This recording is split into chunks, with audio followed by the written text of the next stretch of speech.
Link. That's what I'm at. Got it. And preparing.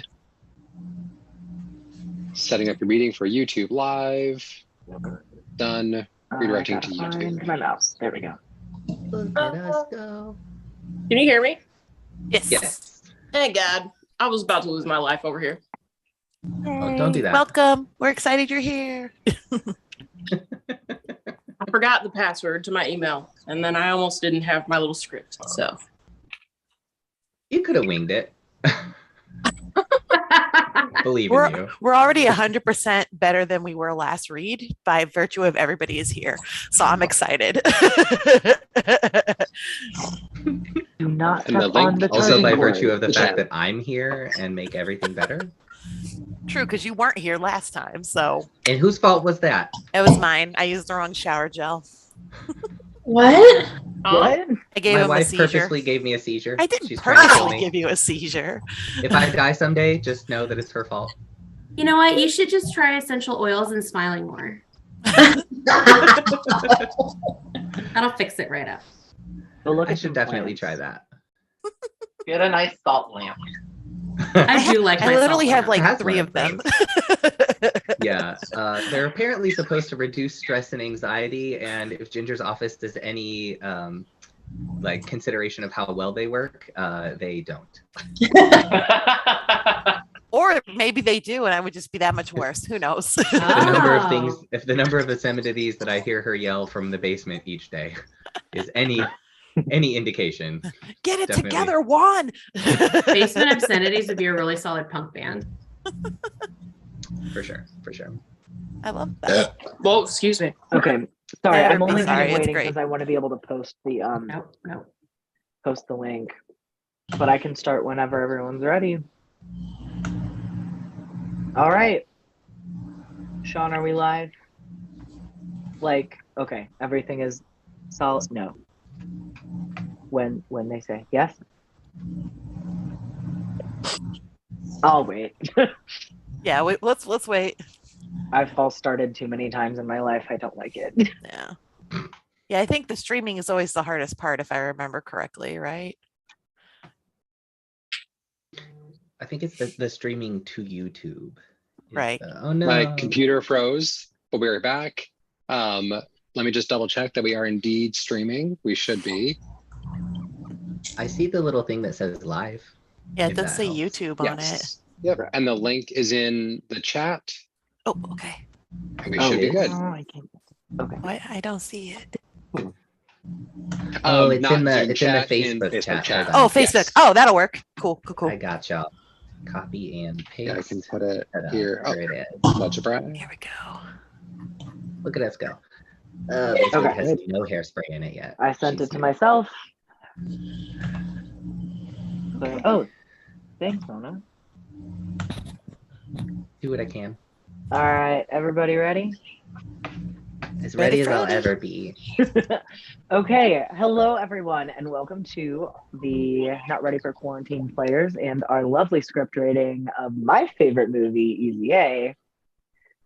We are going to be raising money tonight for vehicle repair for one of our players and one of our people who are so close to our heart, Asia. And I'm going to let her tell you a little bit of what we're raising money for tonight. Yes, and I wanted to say a special thank you to each and every one of you all. Like, you all are special to my heart, and I appreciate you for everything that you do. My car was hit by a drunk driver while I was like in the bathroom, and it was parked outside my house. We were barbecuing. It was right before the kids came in from outside playing. And I heard the crash, but I was like, hey, my car, you know. And something all day had been telling me, just leave, go get a taco. And I was like, it was just the fucking Mexican, oops, sorry, bad words. Mexican pieces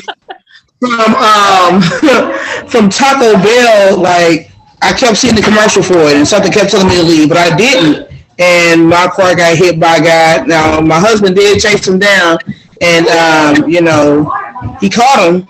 And he's in custody, but he does not have insurance. So I'm stuck with the total was $6,500 to get it fixed. Here's some pictures. I don't know if y'all can see Oh yeah, that's on insane. my book. Like, thank God it wasn't, y'all weren't in the car and whatnot. Exactly. And the tire was a block and a half up the street. I had to go get it and roll it back down to the house. That's crazy. So don't drink and drive, especially if you don't have insurance. But that's what we're here for today, and some laughs and a good time. I appreciate y'all. Like I said, for they go kids, that's why I gotta be on mute. So yeah, that's pretty much it. And there's one after this, right? Yep. There'll be another one. I think next month. We've scheduled it already, right? Yeah, May 15th, I believe. May 15th. Okay. That'll be for Danny. That's right. Get the plumbing removed. So to give everyone a little bit of a clue, I know most of us have at least some of our roles already stable or already put onto our Zoom profiles, but I will go over a little bit. Obviously, our lovely star tonight is the beautiful Mona Chase, who will be being our Olive. And I'm very glad to see that they have gotten the hair 100% correct. We have the lovely Kelsey Heberer, who would be... Did I mispronounce your last name, or did I miss something? Is it Heberer Davis, and I was just an ass? You're muted. You're muted, babe. They tell you can use the space bar to go between mute and unmute, and sometimes it works and sometimes it doesn't, just like now. So my literal name is Kelsey Davis, my legal name, but on Facebook I'm Kelsey Heber Davis, and it's pronounced Heber, like Weber Grills, but with a Heber. Oh, okay. The one name that I did not think to check, and I got it. No, you did just fine. Very, very wrong. So that was if I mess nowhere up near your wrong. Name, feel free to just shoot me through the No. Zoom, because it won't actually hit me. No, I'll shoot you huggies, little snuggles. I like but that. No, I am not shooting anything negative your way. Well, Kelsey will be giving us Marianne, as well as some surprise characters that are going to be Kelsey's lovely brand of "Did that really just happen?" I miss you. We have the lovely Sean Watson. We have Dad playing Dad. It's meant to be. And they'll be in a couple other roles as well, including, I'm really glad to see you as Mr. Griffin. That's a good one. We also have the lovely Asia, who you've heard a little bit from already, playing Mrs. Griffin, as well as a couple other roles. We also have Kenna, and I think what they says Yalson is your last name? Yes. Okay, cool. Who will be playing Rhiannon, as well as a couple other characters, and I'm always excited for Rhiannon. And yes, I will be playing a couple random roles and then getting to try to play the heartthrob for a hot second, which is brand new for me. We have the lovely Michelle Mlen. She will be playing Mother Pendergast, as well as a couple other roles. And making her beautiful debut here with the Not Ready for Quarantine Players is someone that I kind of like, who is Stephanie Six Trombones. Hey. She'll be, who is very briefly brought up to me that the actor who plays Brandon, which is who she will be playing, is also a character in our favorite sitcom. So that's nice. Check out the version. And also surprise roles that I'm really excited about. Really, there's everything. Sorry, I put too much editorializing. Yeah, into real this. quick plug. If you love Courtney Cox as well, watch Cougar Town. Oh, okay. The show about nothing where they sit around. Michelle said yes. They sit around. Mom and is drink- in. Oh my God. I know that entire show by heart, the entire series. I know it by heart. Yes, thank you. I love it. I'm definitely Ellie. I'm Ellie emulated 100%. We're going to be besties. I love it. All right, so I really hope that you enjoy everything we're about to bring to you. It will be an absolutely wonderful experience, as always. And we're really happy you decided to join us. So, without further ado, I will hand things over to our narrator, who I'm introducing last. Sorry, I'm like I'm reading things, and I don't know how I missed your name, but Ginger Fahrenheit. Ginger Fahrenheit will be our narrator, and I will segue that way. Thank you. I am filling in for some deep shoes because normally Danny is narrator and they're so amazing. So bear with me. I tend to jumble my words up and change people's names and stuff. So we'll see what happens. Thanks, Olive. More like fair and fart. I see that. You do great. Well, No, I agree. There you go. All right. Yeah, you can do it. All right. Ready to go? Let's go. All right. Fade in. Exterior of a high school during the day. It's an average sized high school in an average sized town with average sized cars in the parking lot. Yet there's something special about it. Interior high school hall day. It's empty. The rumors of my promiscuity have been greatly exaggerated. The bell rings and students pour out of the classrooms. I used to be anonymous, a nothing, a non-entity. Google Earth couldn't find me if I was dressed up as a 10-story building. I know, pretty cutting edge stuff, huh? But a high school girl feeling anonymous, like, who am I? Why am I here? Do I matter? Blah, blah, snore. Don't worry, this isn't one of those tales, but it sure started off that way. The camera starts to track a group among the masses. Olive could be any number of those girls. Let the record show that I, Olive Pendergast, being of sound mind, ample breast, and occasional corny knock-knock joke, do enter this evidence in the case against me, because I am being judged by a jury of my peers. I will also attempt to insert like and totally into my confession as much as possible. I will also end statements with a question mark. Excuse me, I'm drinking Dr. Pepper. The masses turn a corner, still crowded. Olive still unidentified, but we're narrowing it down. So here it goes. I confess I'm, in no small part, to blame for all of the gossip that has turned my varsity letter scarlet. So for any of you guys hoping that the sizzling details of my sordid past will inspire you to lock the bathroom door and do it to it, with your sister's moisturizing lotion, you'll likely be gravely disappointed, not to mention soups unsatisfied and smelling probably like hibiscus. The group walks out the doors of the school. Exterior school continuous. Still in a group, now narrowed down to 2 girls. I just need to set the record straight. And what better way to share my private thoughts than to broadcast them on the internet? One girl is now clearly the camera's muse. She's pretty, fashionable, and carefree. As she walks off across the median without a care in the world, she bumps into Olive, 18 years old, our hero. She's pretty yet still blossoming. Books and papers go flying, and she gives chase. Interior Olive's bedroom, present day. Olive is speaking directly into a webcam atop her computer. So here it is, part 1. She holds up pieces of paper on which she has written, however, totally false account of how I lost my virginity to a guy at community college and lost my oh my god. I know, right? I knew this was gonna happen. And lost my anonymity. Jesus Christ. Great start. Thanks, y'all. Everyone's wonderful. Lost my anonymity along the way. Let me just begin by saying that there are 2 sides to every story. This is my side, the right one. So, totally? Exterior school. Olive continues to wrangle up her books and papers as her best friend, Rihanna, also 18, brash and usually angry, watches her offering no help. A paper flies away and Olive crawls on all 4s after it.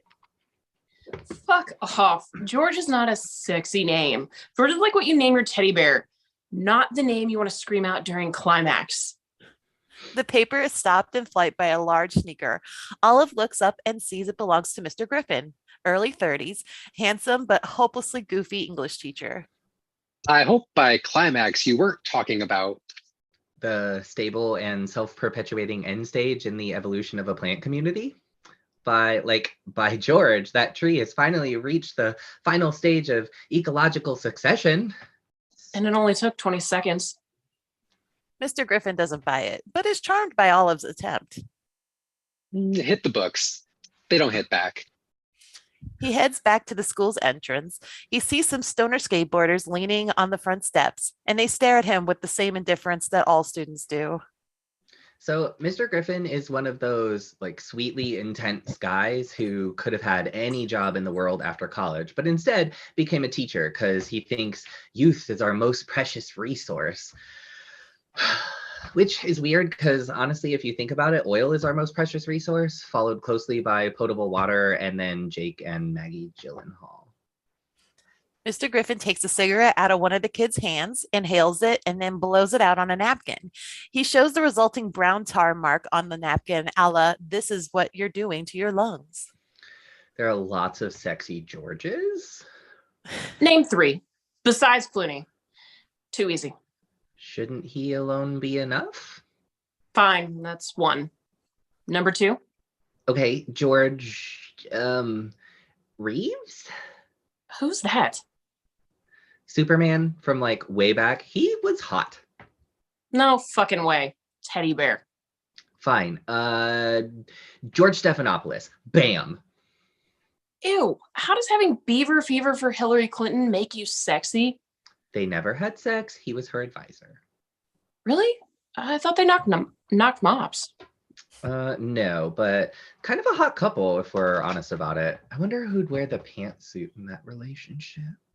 Just face it, there's no such thing as a sexy George. Well, mine is. Okay, so I think we should just put the conversation to bed.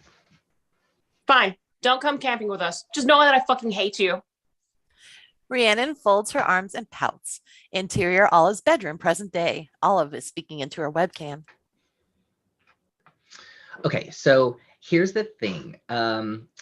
Ray's parents are a little peculiar. Interior Abernathy kitchen, daytime.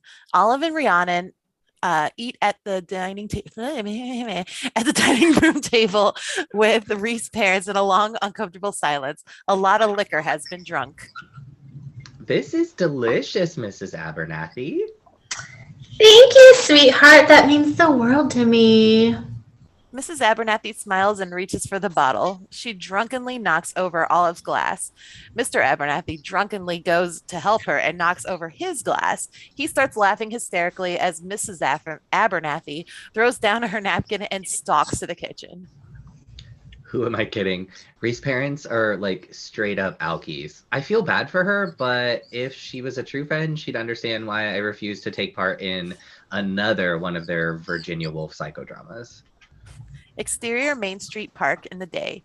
Olive and Rhiannon sit with their feet in a fountain, sucking down sodas. My brain read that differently. Okay.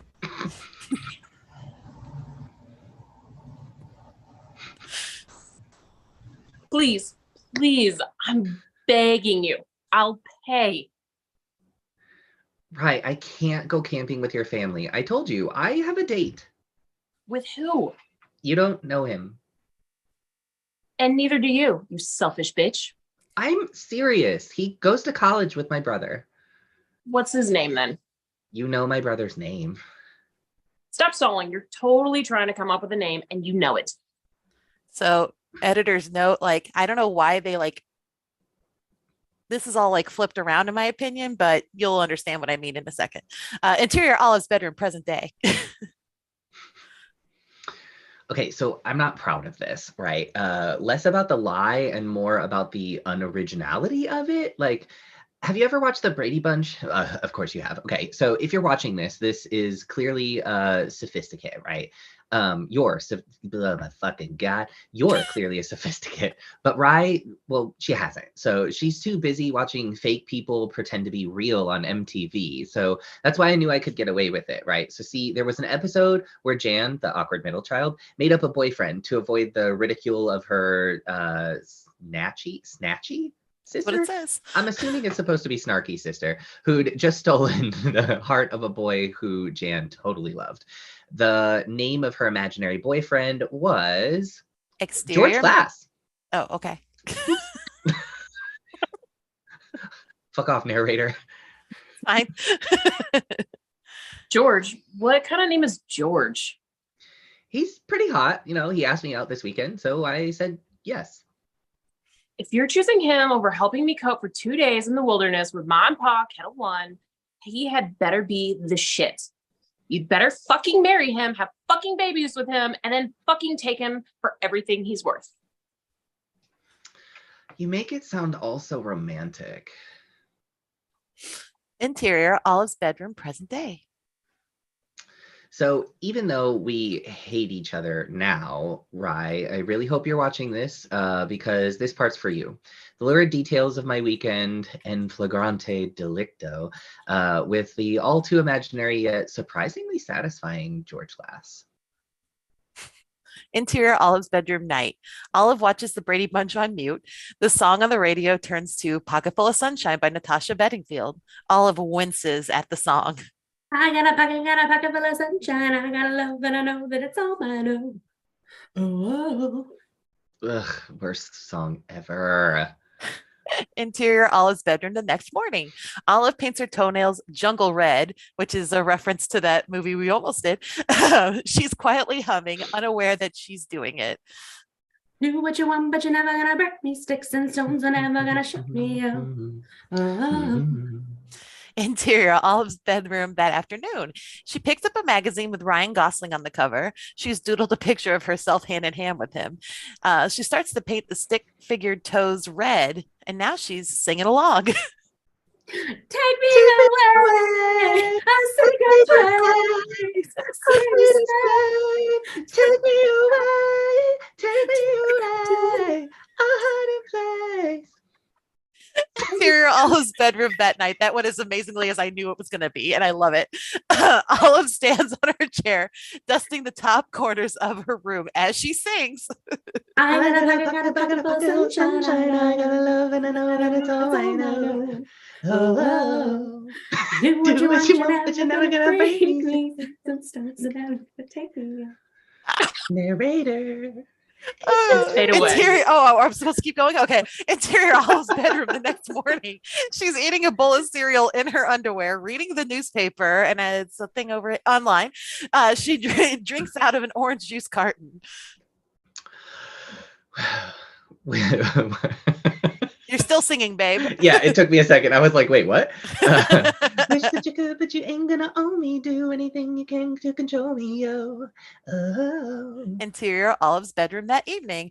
Olive dances around and sings like crazy. Take me away. Take me away. Take me away. Take me away. Somebody say, take me away. A hiding place. She trips over her chair and crashes into the floor. Interior, Olive's bedroom, present day.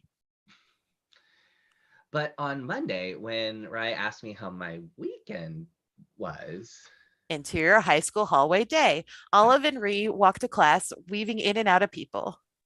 it was nothing short of perfection. Are you limping? Sweet. Get your head out of the gutter.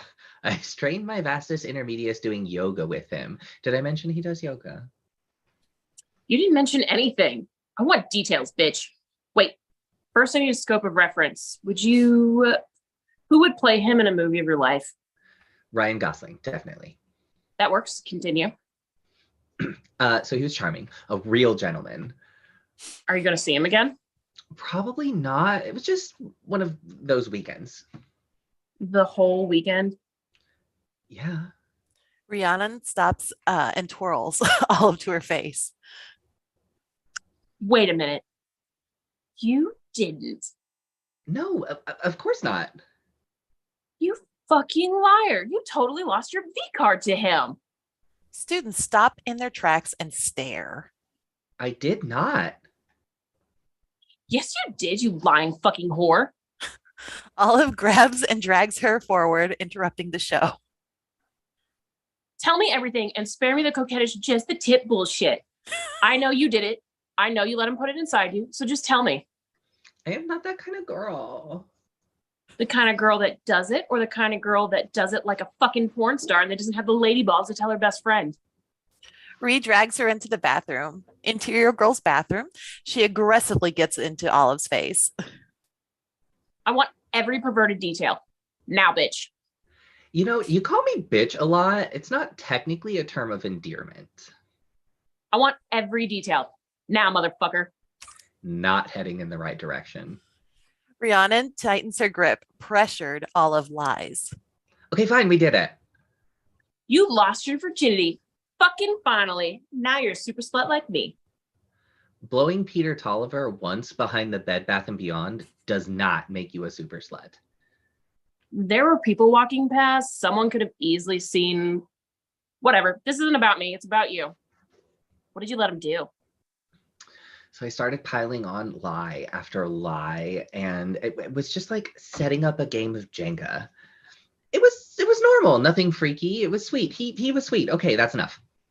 The toilet flushes, and Marianne Bryant, also 18, a cardigan-wearing Christian girl, exits from a stall and walks up to the sink, where she vigorously washes her hands, all the time staring at Ree and Olive with disgust. What the fuck are you looking at, Sister Christian? Just a couple of admitted whores. Marianne wipes her hands and exits. Olive's stomach revolts at her now turned public admission. Interior Olive's bedroom, present day. So Marianne Bryant, as we all know, is the president of the Christian Student Coalition and is that rare breed of human being born with a real live stick up her ass. God's honest. Pretty sure it has some like medical dictionary somewhere. She's in it. Exterior high school parking lot last year in the daytime. Marianne and her lackey, Nina, who's just as awful as she is, pass out flyers to the students. They've set up a tent like all religious groups do. So last year's Celebrate was the changing of the school mascot, which she totally spearheaded. Marianne aggressively shoves her literature into passing students' faces. Interior gym last year during the day, the school's mascot, 17, a shirtless, muscular kid painted blue and costumed as a devil, bursts into the auditorium and begins to rile up students by thrusting his pitchfork in the air.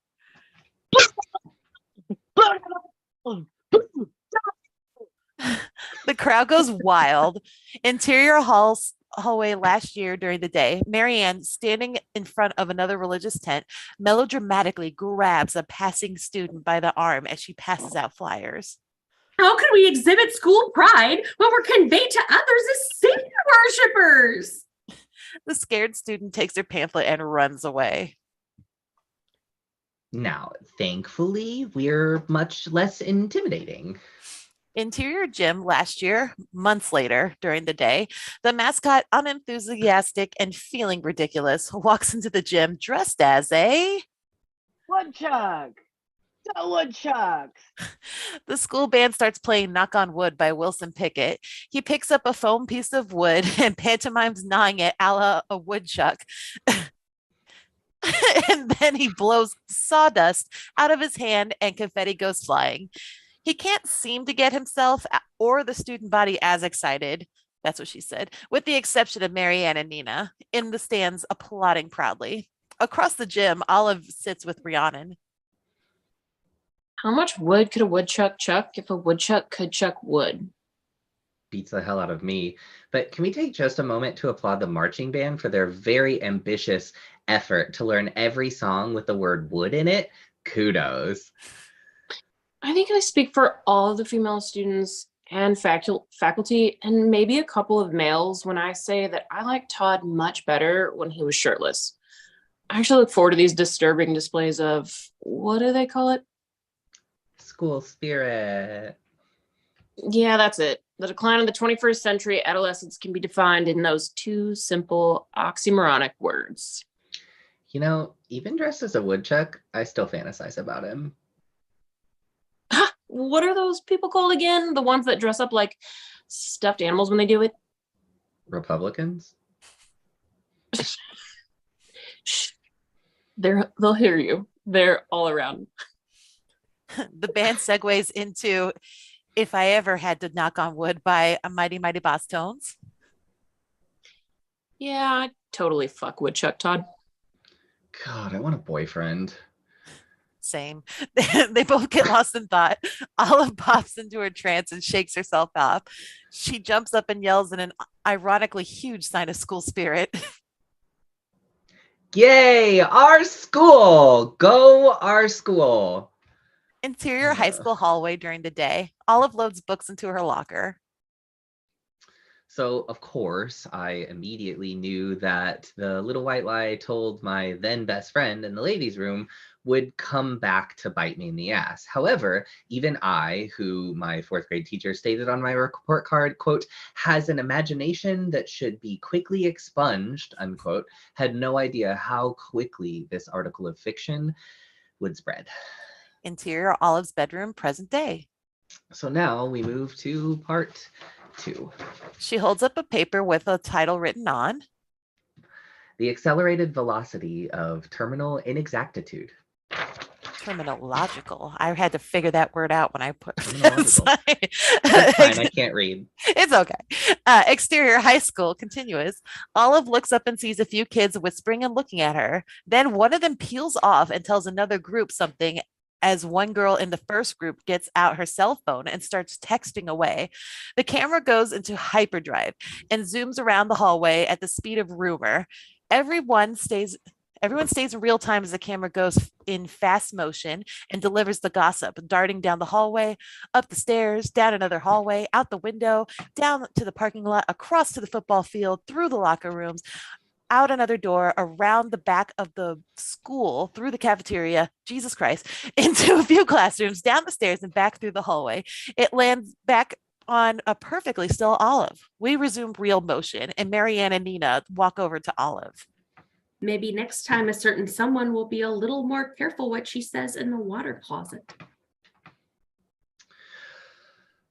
Listen, about that, it's not what you think. Can I speak to you alone? Nina gives Marianne a "is it okay" look, and Marianne responds with "it's fine." Then Nina pats her heart and kisses her hand. Marianne returns the super queer gesture. She turns back to Olive, who looks confused by this display of queerness. So what you heard in the bathroom, that wasn't true. It's actually a funny story. Have you ever watched The Brady Bunch? Olive, that's your name, right? Yeah, and you're Marianne. We've been in 9 classes together since kindergarten, 10 if you count Religion of Other Cultures, which you didn't because you called it science fiction and refused to go. I'm not the one you have to answer to for your depraved behavior. There is a higher power who will judge you for your indecency. Tom Cruise? I hope for your sake God has a sense of humor. Oh, I have 17 years worth of anecdotal proof that he does. Olive looks over and sees that Nina is talking to a group of guys who are all looking at Olive, intrigued. Olive is not happy about this. You've made your bed. I just hope for your sake you clean the sheets. Apologies for the wrong colors. She turns on her heels and leaves, Olive behind. Did I just get saved? She shakes off her attempt and continues on her way, walking past the guys who smile at her. This alarms her. Hey, Olive, how's it going? I'm swell, guy I've never talked to before. Thanks for asking. So all I could think to myself was, God, great, now I'm a slut. I have to, oh my God, I'm going to have to get a lower back tattoo and pierce something, not on my face. Battling her frustration, she shoves the doors open and heads outside. Interior Olive's house, dining room at night. Olive eats dinner with her family, Father Dill, Mother Rosemary, and Olive's African-American sister, Ginger. Hey, you guys know that I was here all weekend, right? They all ad-lib, yes. And you would testify that? Hell yeah. We take a bullet for you, honey. Right between the eyes. Wow, that's not necessary, but it's comforting. I like your top. Thanks. It's from Costco. You can have it when you fill it out. I'm never going to fill it out. Of course you will, baby. I didn't until I was 14, nor did Olive. But I'm adopted. Who told you?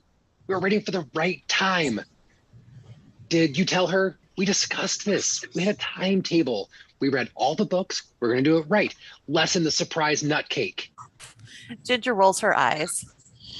The timing of prepubescence is nurture, not nature, honey. They've done studies. Who would study that? Every nerd scientist in the world. What's going on, honey? Why do you need us to take a bullet if anyone asks if you were here all weekend? It's nothing. It's just the rumor mill. What's the rumor mill churning these days? It's nothing. Don't forget, your brother's staying here this weekend. Why? He never comes home. They're fumigating the dorms. Thank God for that. Last time I was there, I saw 3 cockroaches. Mom, don't say that word while I'm eating. Oh, sorry. Roaches. So, like most families, mine has a deep, dark secret. And since I'm spilling all of this dirt, I might as well go ahead and confess it. Okay, here goes. My dad's name is Dill, and my mother's name is Rosemary. They were so amused by this that they decided to name all of their children after edible items. So my brother's name is Kale. My sister is Ginger. The Pendergasts are a veritable pantry. Ginger's a great name. Rosemary serves more food to everyone, and they continue eating and laughing. It's clear they really enjoy each other. So I know it's weird, but at least they didn't give us like douchey hipster names like Bronx or Jezebel or Roman. I swear, you yell Roman in a playground these days, and 10 little rugrats look up at their unimaginative parents reading Us Weekly. They all burst out laughing at something. Rosemary leans over and kisses Dill. Olive and Ginger get up from the table and start clearing the dishes. Sorry. Anyway, back to the story. Interior high school halls day. As Olive walks through school, she is met with totally different energy. She no longer blends in. Guys are checking her out. Girls are glaring at her scornfully. She's kind of digging it. So remember how I told you that, Google Earth couldn't find me if I was a 10-story building? Well, the next day it could have found me if I was dressed as a needle in a haystack convention. More guys come up to her and give her the "you're hot" nod.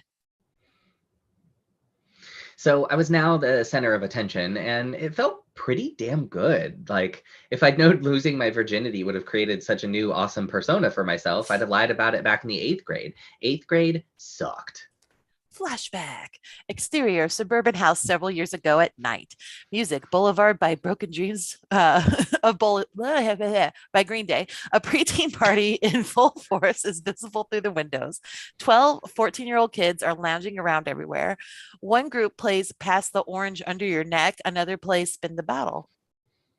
I did get my first kiss back then. However, it was gross. It kind of turned me off to the whole my tongue in other people's mouths thing. Not to mention that even worse, other people's tongue in my mouth thing. So seriously, who invented kissing and why do these people want to do it so much? Honestly, it's not like that's how we procreate. Like back then, I didn't know that, of course. We pushed through some kids assembled outside a closet giggling. We pushed past them and through the keyhole to the interior of a closet. And in almost complete darkness, a very nervous 8th grade Olive sits with a scared shitless 8th grade kid, you would say. You can hear other kids snickering and whispering outside the door. I think this is the part where you're supposed to stick your tongue in my mouth. It's just what I've heard. Danny. Sorry, I keep forgetting to unmute. Just give me a second, okay? Olive presses a button and her watch illuminates. According to my watch, you have 382 of them. How do you do that? What? Add so fast. And you also talk like a grown-up. Don't worry, I'm not nearly as smart as I think I am. The kid giggles. He feels more at ease. So I think it's just practice. So for when I do grow up, plus don't sweat it. Girls mature faster than boys. That's what they say. And it's probably the reason I'm ready to do this and you're not. Is it that obvious? Painfully so. So if we didn't do anything, would you tell everybody? Absolutely. I will tell everyone you post out, and the whole school will make fun of you, and you'll most likely spend the rest of your teen years as a joke. No, even worse, a cautionary tale. They both laugh. The kid who opted not to kiss the girl. Yeah, they'll tell it for years. It'll be a suburban legend, honestly. The kid smiles warmly and gratefully at her. Thanks, Olive. Don't mention it. No, there it is. What's she doing? You got a line, babe. You forgot your line no, there, Danny. you don't mention it. There you go. She extends her pinky to him. They link pinkies and they swear on it. Pinky promise. So we still have 5 minutes and 36 seconds. There's a long silence.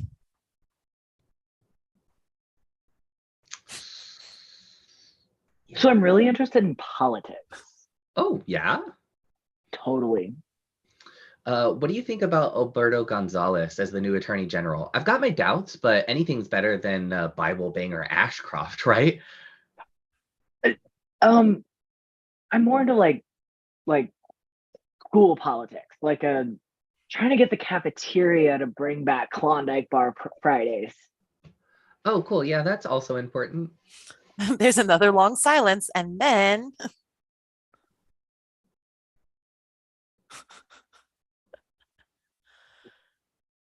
Asia. She's unmuting. It's fine. Ew, Hunter Nesbitt just puked on the piano. The kid looks through the keyhole and sees everyone scurry away. Oh, thank God. Yeah, hey, we're in junior high, so vomit viewing always trumps spit swapping. The kid opens the door, but Olive stops him. Real fast, and you can tell me the truth. It's not because I'm... No. You're very pretty. I was gonna say eccentric, but I'll take it. He kisses her on the cheek and darts from the closet. Olive sits there for a moment, contemplating what just happened and wondering if he was telling the truth. Then she opens the door, and just then a boy runs past her holding out a cell phone. Hunter Nesbitt booted on the piano. I'm gonna get it up on YouTube. Olive aggressively grabs him and pulls him into the closet. She thrusts her tongue down into his mouth, and they make out. Interior Olive's bedroom, present day. Olive seems lost in thought. She snaps back to reality and the task at hand. Right. So if I'd known that Woodchuck Todd was going to turn out so hot, I probably would have cherished the moment more. I suppose the fact that I'm sitting here reminiscing about it means that it must have meant something. So anyway, kissing's not really my thing. That's what I've learned in the closet, and the forever to be called Hunter Nesbitt puked on the piano party. But it's up on YouTube. If you have any interest, go ahead and watch it. I digress. Interior classroom daytime. Olive half listens in class while her English teacher, Mr. Griffin, lectures on Nathaniel Hawthorne. The blackboard is filled with everything the Scarlet Letter. The other kids are more interested in staring at Olive. Some even pass her notes, which she demurely accepts. So I'm feeling like the cat's ass because everyone thinks I've been deflowered. I was surprised at how empowered I felt by the lie. Was wondering if I could feel this invigorated if I'd actually let some college kid defile me in his cockroach-infested dorm room. Probably not, though. If Nathaniel Hawthorne were alive today, I bet he'd be a white rapper, stealing trends and ideas from other more talented but less legitimate people, then putting it forth in a non-threatening, more established package. Adultery, vengeance, forbidden actions of passion, society judging, don't ever go out of fashion, put an A on your sweater because you're a Mary Van Gogh getter. Boots, boots, boots, boots. Ironically, you can see Mr. Griffin's misguided attempt to relate what we're studying to the Scarlet Letter. Isn't that always the way that these, teenage tales go? Like the books you're reading in class always seem to have a strong connection with whatever angsty adolescent drama is going on. So I consider this, and then I think, except for Huckleberry Finn, I don't know any teenage boys who have ever run away with a big hulking black guy. Interior Olive's bedroom, present day. So maybe it's because we're reading this book that I did what I did. Thank God we weren't reading The Crucible. I might have gotten involved in witchcraft and been stoned by my classmates. But anyway, for those of you who haven't read The Scarlet Letter, and those of you who said you did but really didn't, here's really all you need to know. Footage of the Demi Moore and Demi Moore provided that apparently of the movie that she was in. That is that exterior Town Square Church Day scene of the 1995 version of The Scarlet Letter. Demi Moore's Hester Prynne stands in the stocks as the townsfolk jeer, and she has the red A stitched to her coat. This girl named Hester Prynne has an affair, and it's with a minister, is besmirched and made to wear a red A for adulterer. But then the town realizes that she's way too harshly judged, and she's really a good person, and she dies a saint. Interior Olive's bedroom, present day. Okay, look, a whole bunch of other stuff happens too. If you have a test on it, don't rent the movie. It's freely adapted, which really just means it's got nothing to do with the book. Just do the right thing. Wikipedia it. Interior classroom continuous. Back in the classroom, Mr. Griffin gets to rap more. P to the E to the N to the I to the 10th. Penitence. No wonder Hester Prynne rhymes with sin. Holler. I thought that was going a different way. Looks around the room. All right. So thoughts on the chapter you read last night? Nothing. Mr. Griffin notices someone texting in class, and he takes the cell phone and turns it off. Do you know that what George Bernard Shaw said about learning? No. Actually, I do. That's a lie. But no. If you have an apple and I have an apple and we exchange these apples, then you and I will still each have one apple. But if you have an idea and I have an idea and we exchange these ideas, then we each of us will have two ideas. Okay. He turns the phone off and hands it back to the student. Keep your apples, ma'am. Let's exchange ideas. Semicolon, close parentheses. Nina raises her hand, and Mr. Griffin points to her. I think Hester Prynne was, excuse my language, a surprise nutcake. You don't see her as a victim? Why should I? She brought it on herself. Nina whips around and gives Olive a look, surprising her. Excuse me? Perhaps you should embroider a red A on your wardrobe. Perhaps you should get a wardrobe, you twat. The class burst into laughter. Even Mr. Griffin tries hard to suppress a congratulatory glance in her direction. Okay, so admittedly, not my best line, but it was provocative enough to land me in the principal's office. Oh, hey, Mr. Griffin begrudgingly calls her to his desk. He starts writing something on a piece of paper. Interior front office, high school in the day.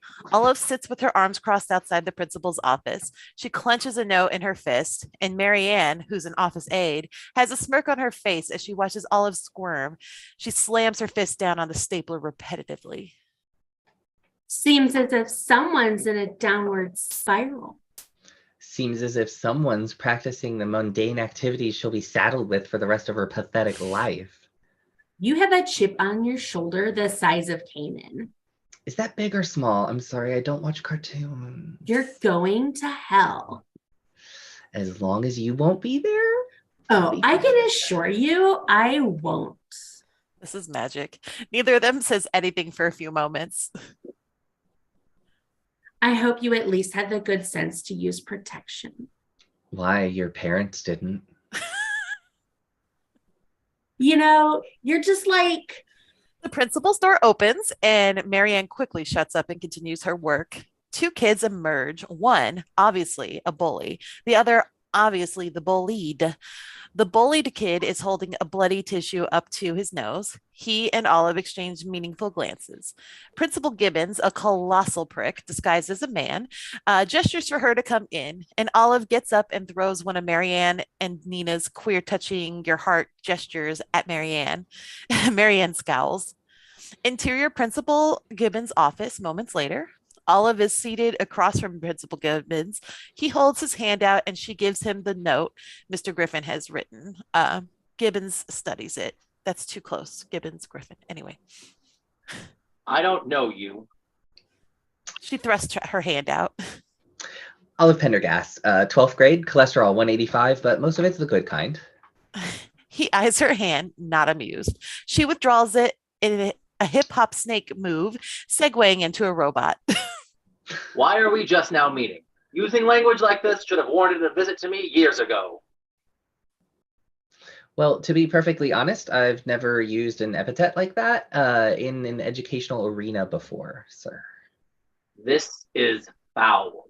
Okay, so in my defense, I think I meant to say twit, and it just kind of came out a little more, what's the word I'm looking for?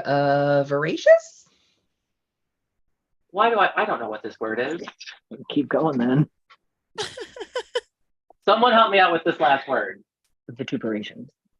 Vituperations? Correct. Not how I would have said Close it. enough. That's our motto. Someone with such an extensive vocabulary shouldn't be stooping to such vituperation. Touche. Wipe that smile off your face. I don't tolerate this kind of language. If I find out you've used a word like this in my school again, it will be your last. This isn't one of those creative hippie schools where teachers are called by their first names and parents help out in the classroom and students are parents in learning or partners in learning. You get sent here once more and you're out on your ass. Got me? She starts to say something. Okay, but I... Think very carefully before you speak.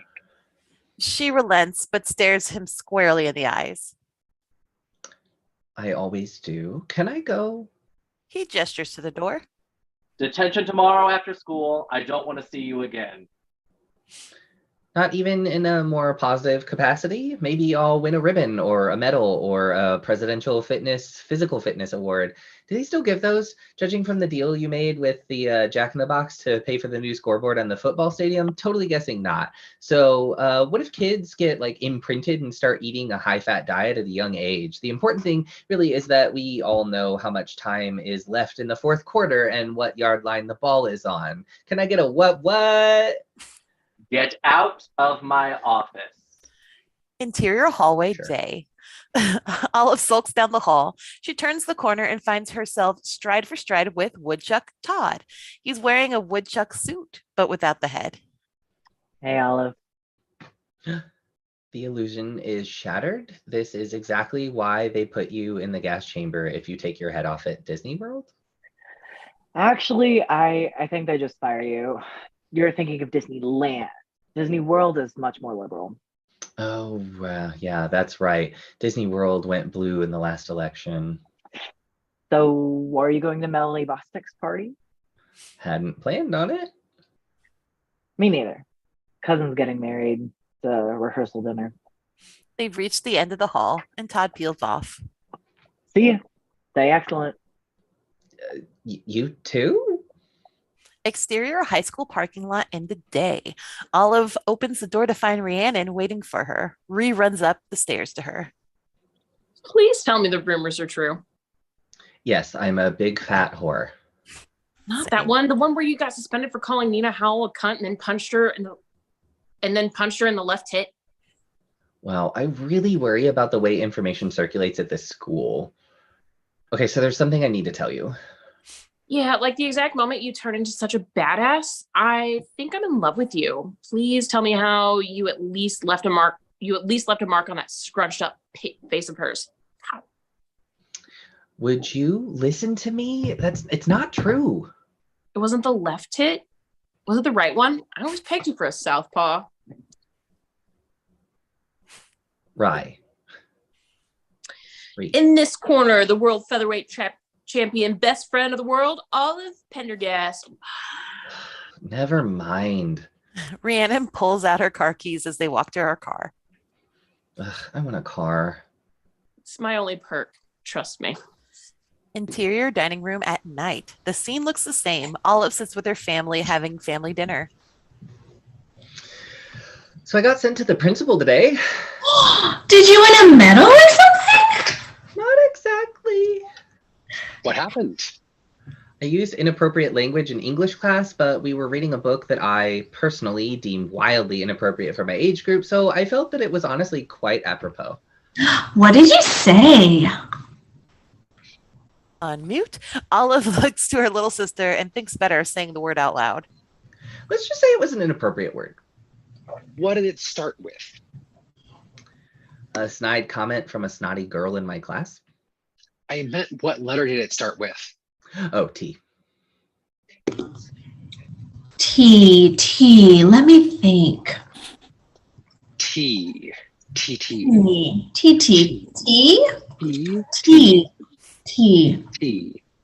Oh, no, that's a D.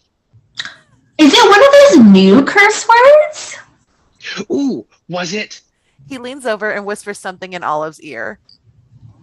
Okay, look, I don't even know what surprise nutcake means. Okay. Noun, adjective, or verb? Noun, definitely slang. I think British, although they pronounce it differently. British. Is it shag? Bugger? Yob, frast, nunt. Wow, now you're just saying sounds. I'm stumped. Whisper in my ear. I can't, too weird. Oh, spell it with your P's. Yeah, with your P's. Your P's. I will take that challenge. This is everything I wanted it to be. She begins maneuvering her peas around the plate. Does this have anything to do with this rumor you were talking about the other night? Olive touches her index finger to her nose as she continues to manipulate her food. Is there something you want to tell us, kiddo? I'm spelling it out for you as quickly as I can. Move your hands. I got a B plus on my spelling test today. Oh, good, sweetheart. But everything has spell check these days. Writing is a dying art. And you know what I say to that? Die, art, die. You overstayed your welcome. Don't let the door hit you where the good Lord split you. I got it. Oh, she leans over and whispers it in Dill's ear, and he nods in understanding. What's a twat? Olive quickly scrapes the peas into a pile. It's a word that will get you sent to the principal's office.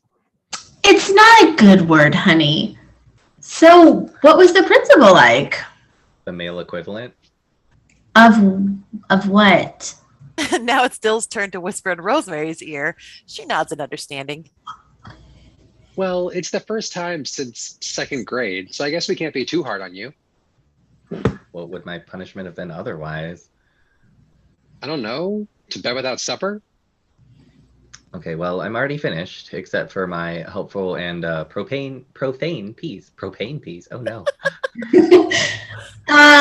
No makeup, no cell phone, no dating. I don't know. Okay, I only wear chapstick. I already used up all of my anytime minutes, and as for dating, my complete lack of allure kind of already shot that horse in the face.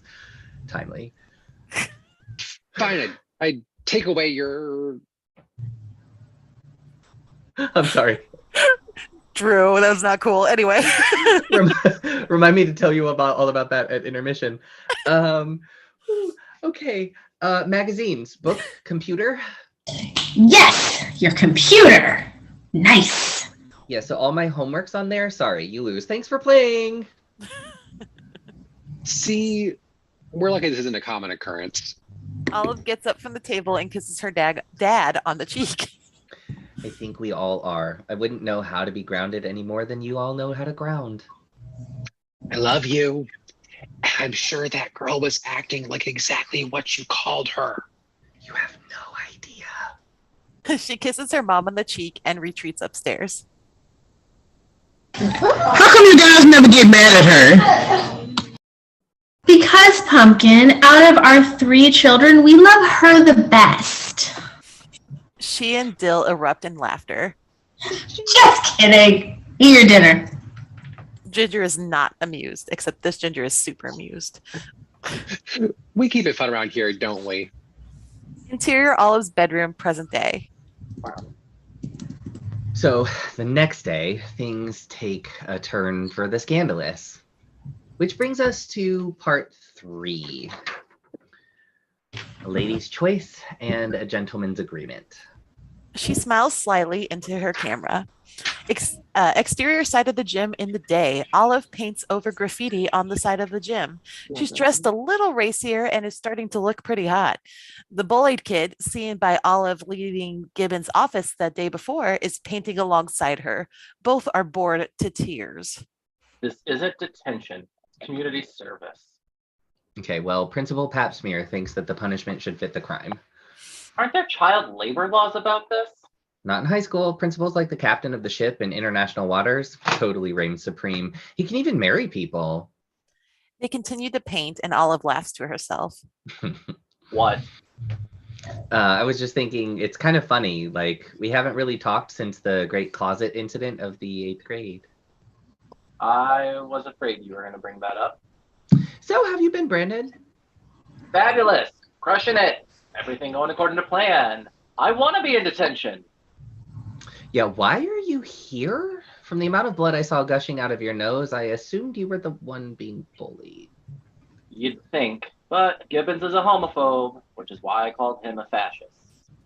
So the rumors are true, huh? Have you ever met me?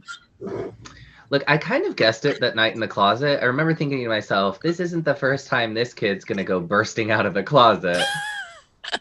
Gold star for you, Nancy Drew. Exterior, under the bleachers, a little later. They continue to paint over graffiti. So, what's with your new look? It's very haute couture. Oh, haven't you heard? I'm the new school slut. You know, I did hear something. I also heard he was twice your age.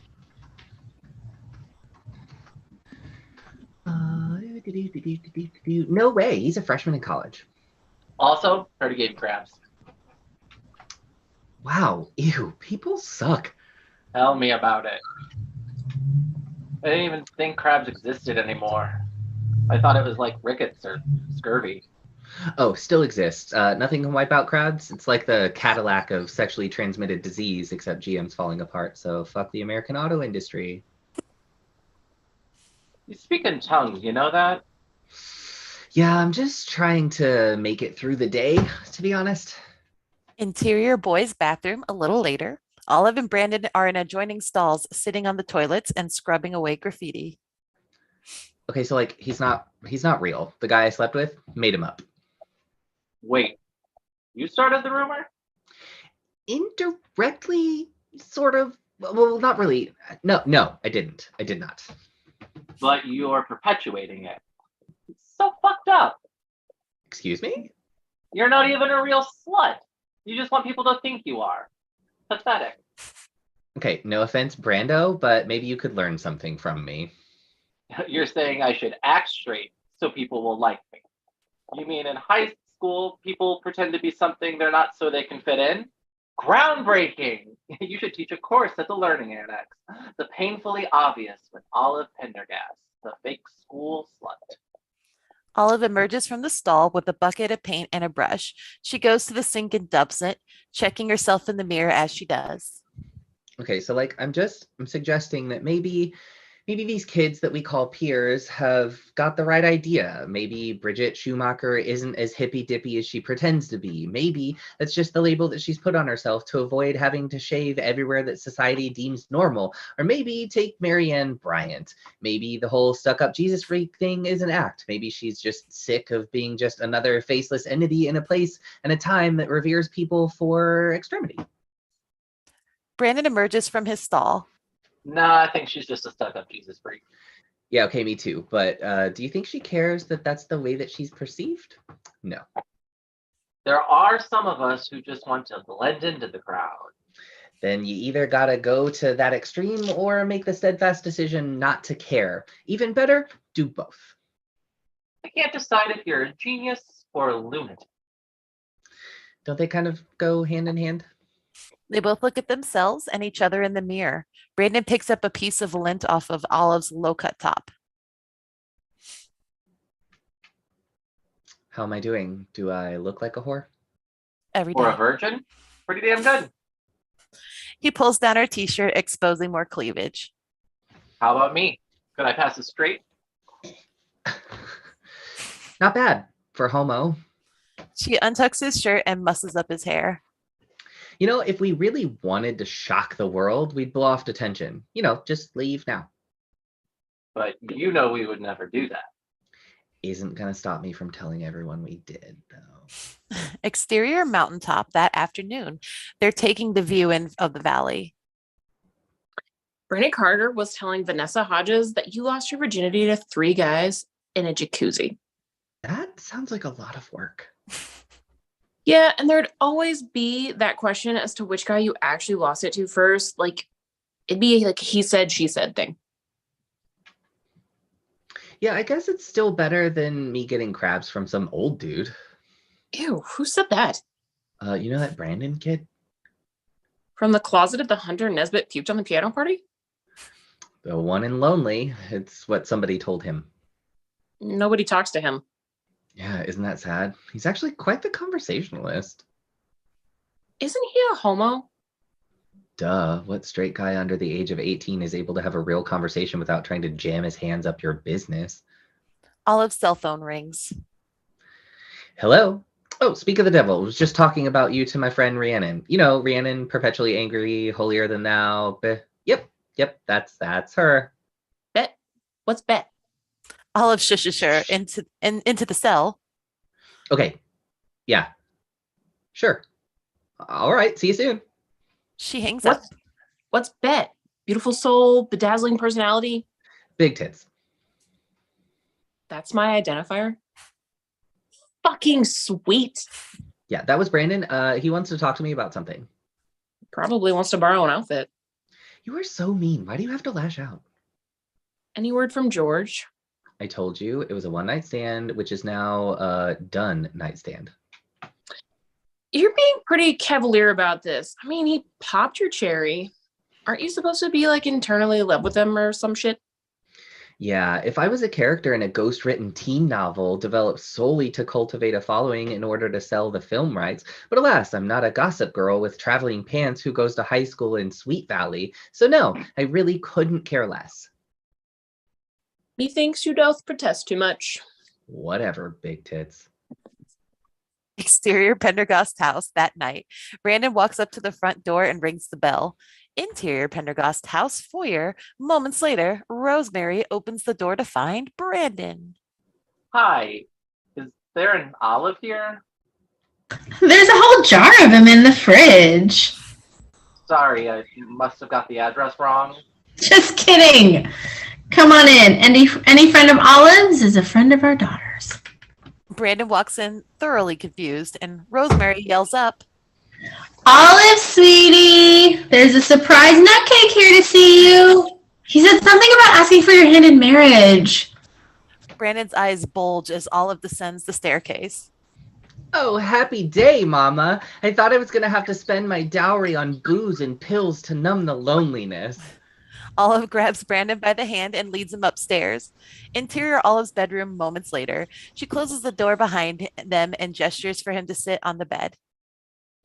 This is where the magic happens. And as you well know, by magic, I mean nothing. Do you want to go out with me? Say again now? I mean, like, do you want to be my girlfriend? Okay, so Brandon, just a few hours you told me you were a Kinsey 6 gay? True, but you said I should pretend to be straight. Okay, well, I didn't mean with me. You're a sweet guy and all, but you're not really my type. You're not really my type either. Yeah, I know. I have a V where you'd rather see a P. Do you want to have sex with me or not? Oh my God, you totally missed my point. All I was saying was that... I know what you were saying. I should play it straight until I get out of this hellhole and I can be whoever I want to be. No, got that. Okay, Brandon, I told you I didn't really have sex with a college guy. I just told people I did. Well, okay, actually, I told one person and okay, well, you know how these things work. Wildfire. So you're saying I shouldn't really have sex. I should just say that I had sex with someone. Now A you're cooking girl? with gas. It's his turn to smile slyly at her. She sees where he's going with this and instantly gets defensive. Oh no, no, no, no, no, no, no, no, no, no. No, really, no way. No, Think absolutely about not. it. Come on, we can really help each other out. No. You want to maintain this floozy facade. I don't want to get my face pummeled in every day. It's a win-win-win-win. You are crazy and not the good kind. All it would take is one good imaginary bonk, and you'd be saving the bone structure of my face. Think of how happy my parents would be. Bonk? No, absolutely not. And how do you know I really like being thought of as a floozy? Because at least you're being thought of. Come on. It wouldn't have to be a bonk. It could be an imaginary nutter or a lemon squeeze or a cowbell. Dealer's choice. I have no idea what any of that means. That's because you're a virgin. No, no, this is not the answer. Why don't you just do what I did and make someone up? Who would believe me? I'll pay you. I can pay you whatever you want. I just don't think it would work. Whores aren't discerning, Olive, and just think you'll officially be a hooker with a heart of gold. I don't want your money. I insist. So if I say yes, you're going to tell a couple of people at school and I just have to go with it? I don't think that's going to work. I can make it work, I promise. Olive, you don't understand how hard it is. I'm tormented. Every day at that high school is like I'm being suffocated. And we can fantasize all we want about how things are going to be different one day, but this is today. And it sucks. And there's only one way out, and you were smart enough to think of it. Please help me. I can't take another day of this. I don't know what the fuck I'll do. She sees tears forming in his eyes, and she turns away and is silent for a long beat.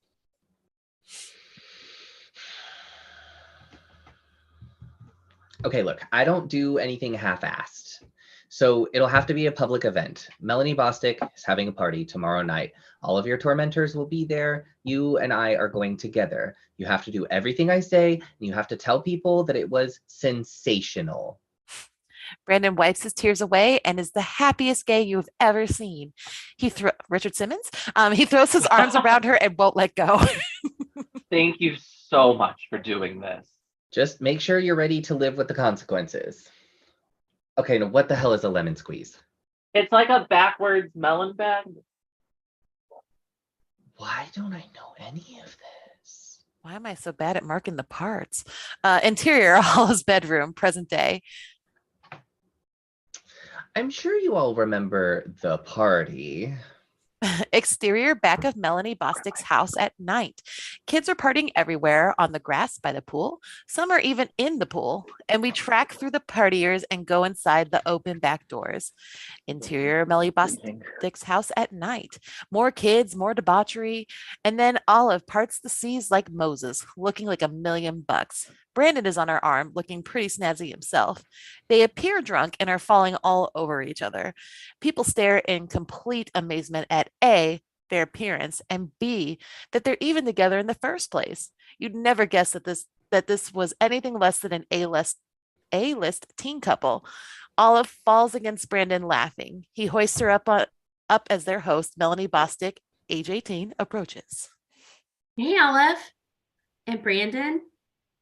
Oh my God, Melly! I hope you don't mind, but we had a few pre-cocktail party cocktails before the cocktail party with cocktails started to party with cocktails. Well, glad you could make it.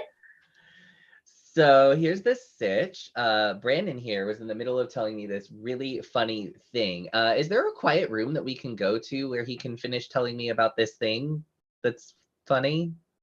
She stares glassy-eyed at Melanie. Brandon just smiles. I'm drunk! Oh. Sure. You can use the guest room down the hall. I love you. I love you so much. You mean the world to me. That's kind of how drunk Drew is. She gives her a drunken punch on the shoulder, then lifts up her shirt and kisses her stomach, then spins around to the entire party. Hey, everybody. What's good in the hood? I'm drunk. Fuck all y'all. She grabs Brandon and they stumble down the hallway. The bully who emerged from Gibbon's office with Brandon goes up to Melanie. Was that Olive with Brandon?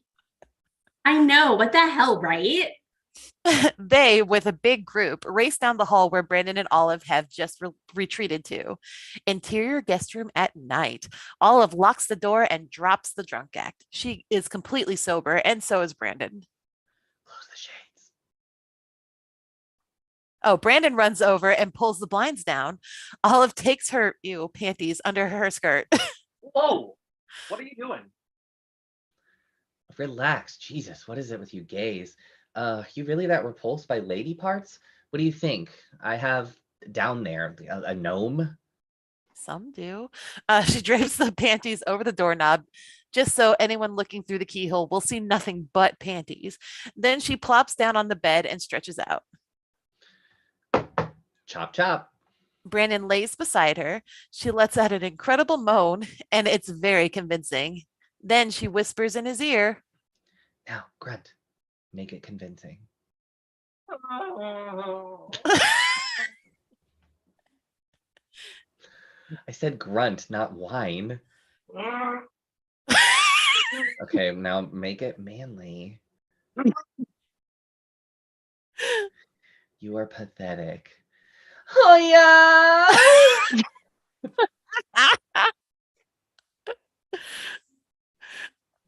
Y'all are doing amazing. Keep going. Oh, I think I just started like Asia's staring at kids. your I'm gonna have to do all the work myself. Hey, this is like real sex. Jesus Christ, I'm just here to scroll. She slaps him across the face. He lets out a yelp and she quickly covers his mouth, turning it into a perfect grunt. She gives him a thumbs up and then she moans. Interior hallway continuous. Sure enough, it seems as if most of the party is listening at the door, falling all over each other to hear. Nearest to the door is the bully, who is pleasantly surprised by the noise inside. He tries to look through the keyhole, but all he could see are panties. Interior guest room continuous. Olive continues to make sex noises. Brandon throws in some grunts in here and there. She gives him direction with her hands, a la a conductor. As she continues moaning, they're actually having a bit of fun. And then she reaches into her bag and pulls out her copy of The Scarlet Letter. Brandon looks perplexed, and then Olive smacks his butt with it. He lets out another real yelp. Oh, there we go. Now you're getting it. Don't have to be so aggressive about it. Oh, you don't like that? No. Okay, well, how about that? Do you like that? A little better. Oh, yeah? You like that? Yeah, you do, you dirty boy. I get it. Nice. Then she jumps on the bed and does jumping jacks. She motions for him to join her. They moan and grunt together as they jump up and down. Olive starts aerobicizing, and Brandon follows, and this is actually just really fun. How long do we have to do this? Do you want to be a normal adolescent or do you want to be a stud? And she follows, and then she bangs her head against the wall over and over. Her hand. Oh yeah. Don't stop fucking me, you scrawny, well-endowed male stallion. Yeah. Oh, that's it. Now you try. I'm gonna turn you over and take you from behind. Yeah, that's not gonna make people think you're straight. Never mind that, Davis. I'm gonna have sex with you from the front. Came out the front. It smelled like, what was it, honey? Olive rolls her eyes. Come on, make it nasty. Follow my lead. You're so big. Oh, I didn't even know they could be that big. Also, I do. Realizing... I do. And oh yeah. Oh, that's fucking awesome. Oh yeah. Do you smell that? Do you smell hot? I'm just realizing Ray Ray is literally just on the other side of this room and probably has no idea what's going on. Oh, that's fantastic. She hits him hard on the arm and in the hallway, continuous, with their ears pressed against the door. Did he just say it smelled? Interior guest room. Ew! We didn't catch it. Isn't it supposed to smell? I don't know, but if it does, you're not supposed to comment on it. All right, I didn't know. They continue to make moaning noises. Oh yeah. We probably don't want to do for too long, like give the impression that like you're having difficulty finishing, you know, not the desired effect. Are you sure you're a virgin? Of course I am. Oh, fuck me. Fuck me. Don't stop fucking me. You ready for your grand finale? Gives her a quizzical look, but before he knows what's about to happen, he punches him, or she punches him hard in the stomach, and he lets out a really loud and painful moan. Fuck yeah! Olive dishevels herself and musses up his hair. Go for it, my son. You're a man now. Thanks, Olive. He kisses her on the cheek and she smiles. He gingerly removes her panties from the doorknob and tosses them to her. Then he exits the room. An interior hallway continuous. The crowd scurries like cockroaches from when the door opens. The bully hands Brandon a beer and throws his arm around him. My man, how was she? She tore me up, dude. Huh? Drunk. Fuck all y'all. He leads him drunkenly down the hallway with a crew of guys after the dirty details. Olive looks at this and smiles, satisfied. And then she looks up and sees a whole slew of girls looking at her completely differently. They avoid her eye contact as one would ward off Medusa. She walks out to find Melanie pretending not to be interested in her. So is there a Back entrances through the kitchen. Thanks. She begins her walk of shame down the corridor. Guys look at her like she's a god, girls like she's a whore. She then turns the corner into the kitchen and runs smack dab into the well-developed chest of woodchuck Todd. Oh, sorry. Olive is a sick shade of regret. Oh, hey, Olive. I thought you were going to your cousin's rehearsal dinner. I did. It's a quick rehearsal. Only had one line. That was a joke. Yeah, I know. So, how's it going? I'm here. Can I get you a beer? That rhymed. Olive catches the reflection behind her of a group of guys throwing sex gestures at Todd. Olive. She spins around and they instantly pretend not to be paying attention. She glares at them. I should probably go. You sure? I also have wine, if you're that kind of girl. Maybe later, thanks. She rushes off. Interior Olive's bedroom, present day. So it was truly my Can't Buy Me Love, Cindy Mancini moment. All of you thought we were a couple. What a joke. Ronald Miller paid me $1,000 to pretend I liked him. What a deal, huh? $1,000 to go out with him for a month? This guy, oh God, he bought me. He bought all of you. He was sick and tired of being a nobody. Yeah, and he said that all of you guys would worship him if he went out. And I didn't believe that. I was like, no way. He was right. Our little plan worked, didn't it, Ronald? What a bunch of followers you guys are. I can't read for shit. I You did mean, so well. at least I got paid. So You Can't Buy Me Love. It's one of the best movies ever made, hands down. You should totally watch it if you haven't already, or even if you have. It was way better than my rendition. Seriously, fine filmmaking. Available on Netflix or from Street Pirates if you don't believe in intellectual property rights. It's probably not on Netflix because everything cool goes away from Netflix. Basically. Interior Olive's bedroom the next day. Olive lays on her bed watching a movie on her laptop. It's a scene from Can't Buy Me Love that she just performed. She eats a candy bar and wallows in her self-pity. Oh, Cindy Mancini. Could have been a lot worse. Trust me. Her mom comes in with a nicely wrapped gift. The boy from the other night just dropped this off for you. She points to an empty space on the floor. Put it in the pile of gifts from my other suitors. He seems like a nice kid. He seemed a little incredibly gay. Dyed-in-the-wool homosexual that boy is. Rosemary puts the gift on the floor. I dated a homosexual in high school. We're not dating, Mom. Don't mind the colors being wrong. Sorry.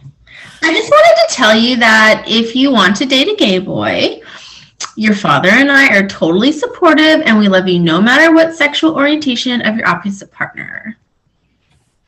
She kisses Olive on the cheek. And I don't feel bad, that you will make us grandparents. We still have Ginger. And from the signs I'm picking up, she'll be preggo before the PSATs, you know what I mean? Oh my God. Which is actually great because then we get to another shot at raising kids and like really do it this time.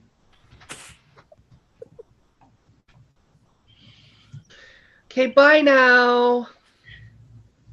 I dated a homosexual once, yeah. For a long time, actually. Please, A long dear time. God, dear Lord, tell me you didn't marry him. No, your father's as straight as they come. A little too straight, if you know what I mean. I don't. Close the door, thanks. Rosemary laughs again and exits. Olive looks at the gift on the floor and then opens it. It's a photo of the bully holding Brandon's legs as he does a keg stand. Olive smiles, and then she looks into the box and sees something that makes her gasp. It's an envelope with a $200 Target gift card. Cindy Mancini gets $1,000 and I get $200 gift card to Target. And Confused, she pulls out a massive pink dildo, which we have. No.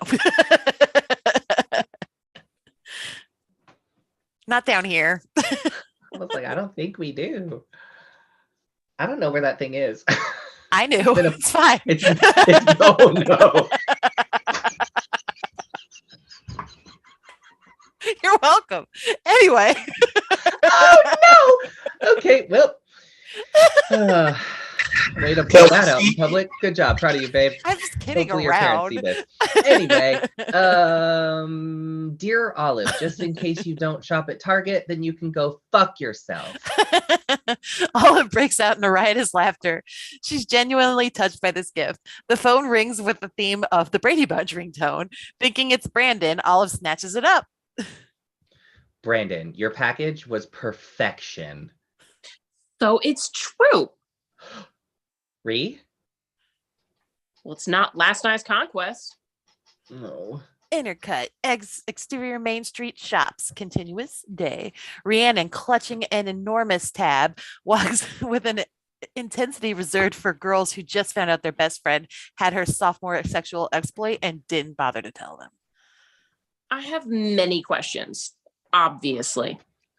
Yes, Virginia, there is a Santa Claus. No, I don't know the way to San Jose. And contrary to popular belief, Panama hats are not from Panama at all. They're from Ecuador. Now is not the time to be cute. You're putting me in a precarious position because according to last month's Cosmo, we should always look cute. Even when we're doing mundane activities like choosing vegetables from the produce section or going to the DMV. Olive, stop it. This is serious. Did you really bang Brandon last night at Melanie Dipshit's party? A party that you told me you weren't going to, so I didn't go instead. Stay home with Mr. and Mrs. Kahua Cream. Olive sighs as she slumps into her pillows. Did you mean Kahlua? Is that what someone said happened? Stupid script being wrong. No, I can't read. It's fine. Oh, no. The script clearly says the script was wrong. Yeah, It's not your fault. You did exactly what was written. Ginger just sucks at this game. Hey, this one I didn't I'll have to read type whatever's out. on the prompter. Yeah. It was on the prompter. Totally not your fault. Yeah, is that what someone said happened? That's what everyone said happened. Well, then I guess it's true. Does this mean you guys are dating? God, no. Rhiannon screams in frustration, attracting the attention of passing shoppers. You know, just because you lost your virginity doesn't mean you can go around throwing your cat at everybody. Thanks, Mom. Good talk. You're getting a reputation.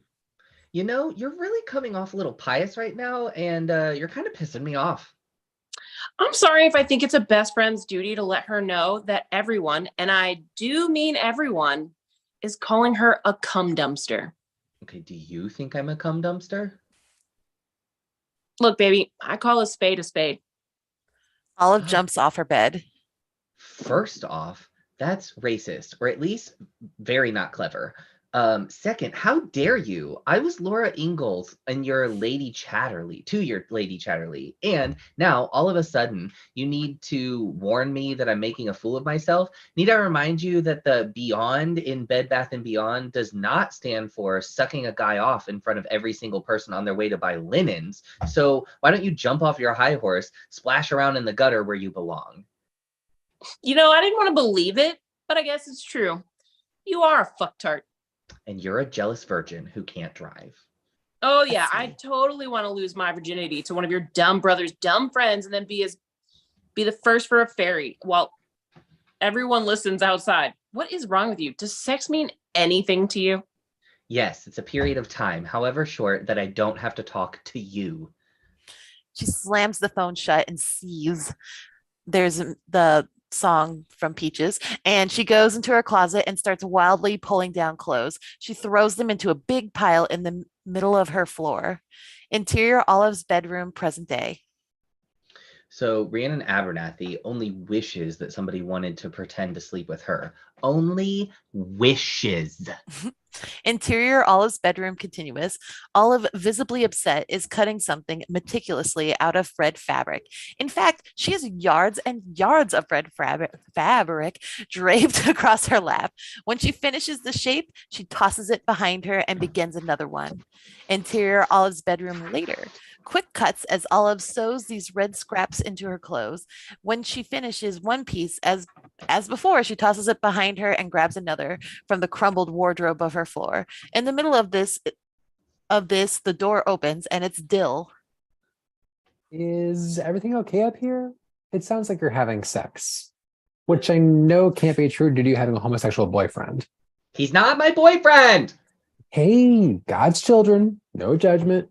Can you leave, please? Dill looks at his daughter. All right, buddy.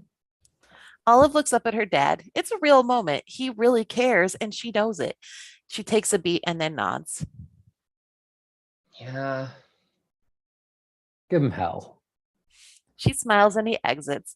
Then she immediately goes back to cutting and sewing. There's a Crimson and Clover playing and more quick cuts as time flies and we see the clothing pile rapidly decreasing until none are left. Interior high school halls the next day, clad in sunglasses, doomy boots, and looking like a bona fide porn star, Olive struts down the halls of her high school and sewn across her larger her larger and pushed up breasts is a fiery red A. Erections, hey, are popping up all along the halls, as well as looks of total disbelief from the girls. She stops at one average looking kid who stares into her eyes. She points to her chest. Hey, pal, my boobs down here. This is Mona energy. She moves the stunned kid up ahead. Rhiannon, or whatever, however to say her name, is yakking with a semi-attractive guy named Anson, who's 17.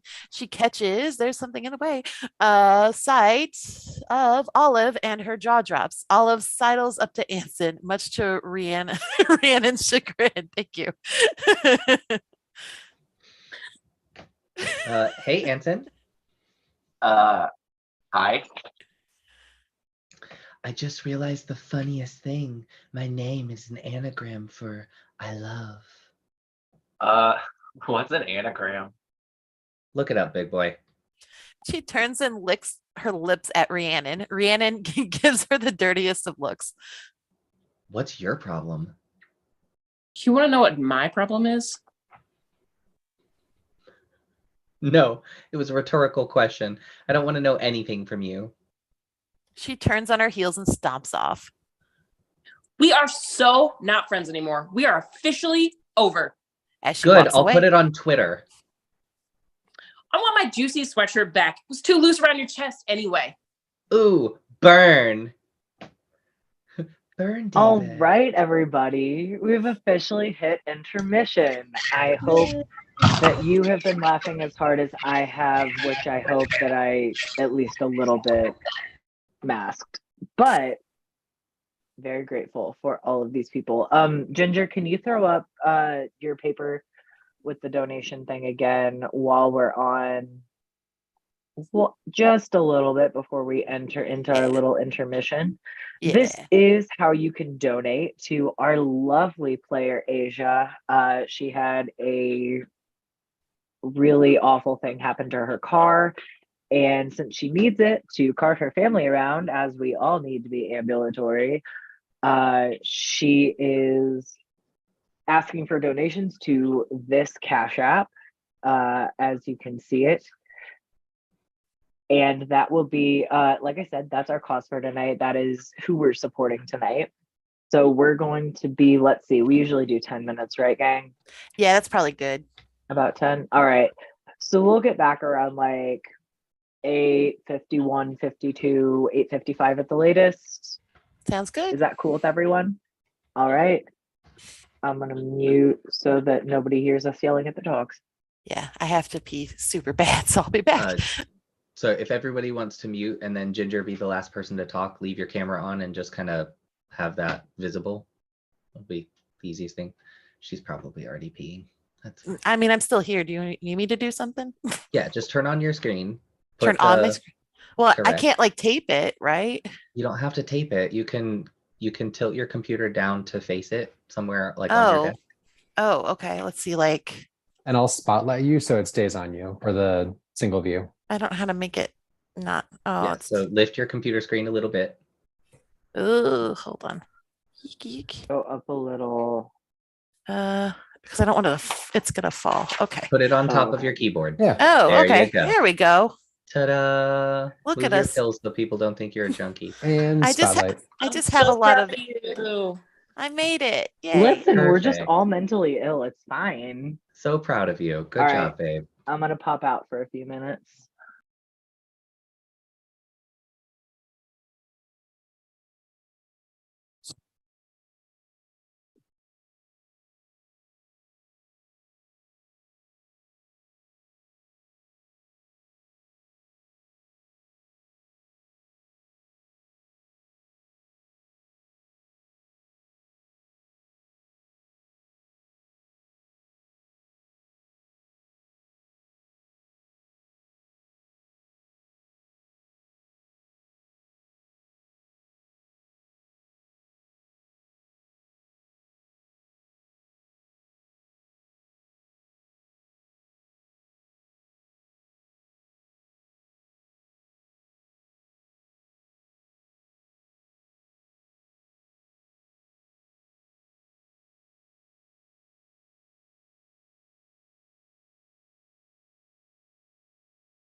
Oh god.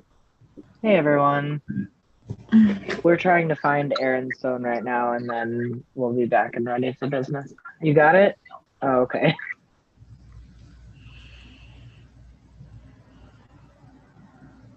Also, Ginger, I'm very sorry for missing things.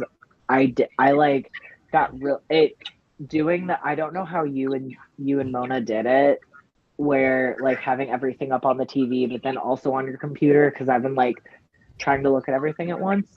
Very different. The Very way we had interesting. it set up, we had like a big TV and then we had a second like monitor, and it was almost like having a dual screen. So that's how we were doing it. But it can be That's kind of hard. how I was gonna say that's how it is. It's just that like my spatial organization is not thinking about which direction I put my cursor in to get to whichever screen I need to be in. Mhm. Like it's going great with having everything on the TV. It just I'm just being a dumbass.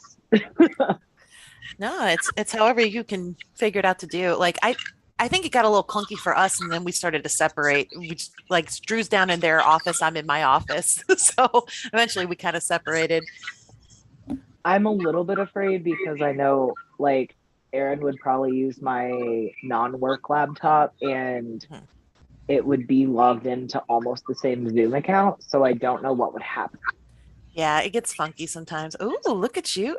Oh my God, I love We you. have a whole ass costume change. Hello. Hi, Gaston. You want to come over here? Yeah, no, come here. Say hi.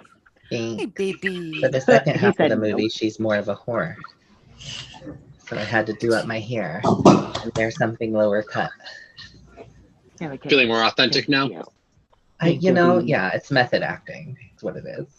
Now you're a super slut like me. I mean, I appreciate that you're wearing you're wearing the jacket and not like full tits out. That actually, I would believe that a super slut would be in a jacket before having them bra out sometimes. So makes sense. I like it. Wait, you think this is a jacket? No, I'm talking about Kenna. Oh. I was like, wait, what?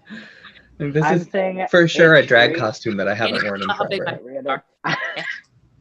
I was saying Also- it's great that Kenna like looks the way they do, and then we're talking about Rhiannon, and it makes it so good for me. Like I'm so Yeah. excited. I love this Rhiannon. This shit is hilarious to me. This read is probably one of my all-time favorites. I'm not even gonna lie. Like I'm having so much fun right now. I Also, did have to make a point to explain surprise nutcake Perfect. that I didn't. I just didn't remember. sometimes it's fun to just let them figure it out on their own. Also, I messaged everybody. I'm not sure how many more surprise nutcakes are in there. So if it comes naturally to you, go forth, nutcake.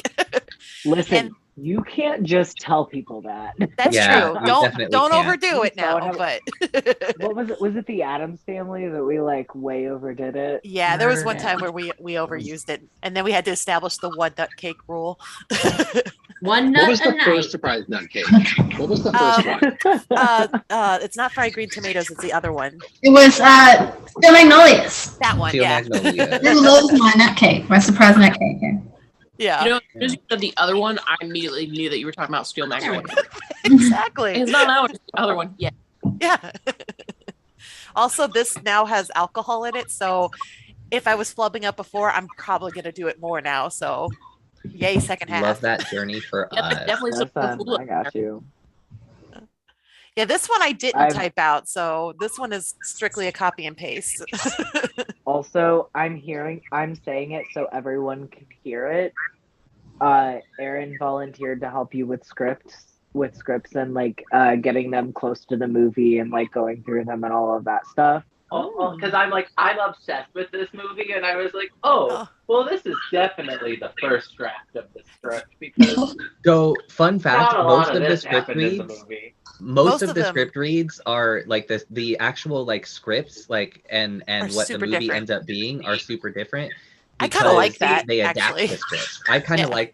But finding see, some of if this you stuff. want me to come in, I will watch it 50 times and literally just sit there and dictate the entire script.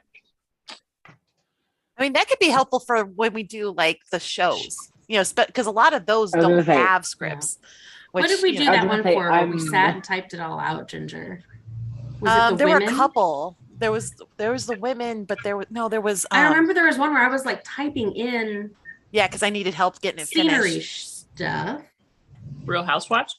It wasn't. No, I didn't do that. It was. It's like stuff like this and like Steel Magnolias, I can watch 100 times. Oh yeah. Oh yeah. Type. It might have. No, it wasn't Clue.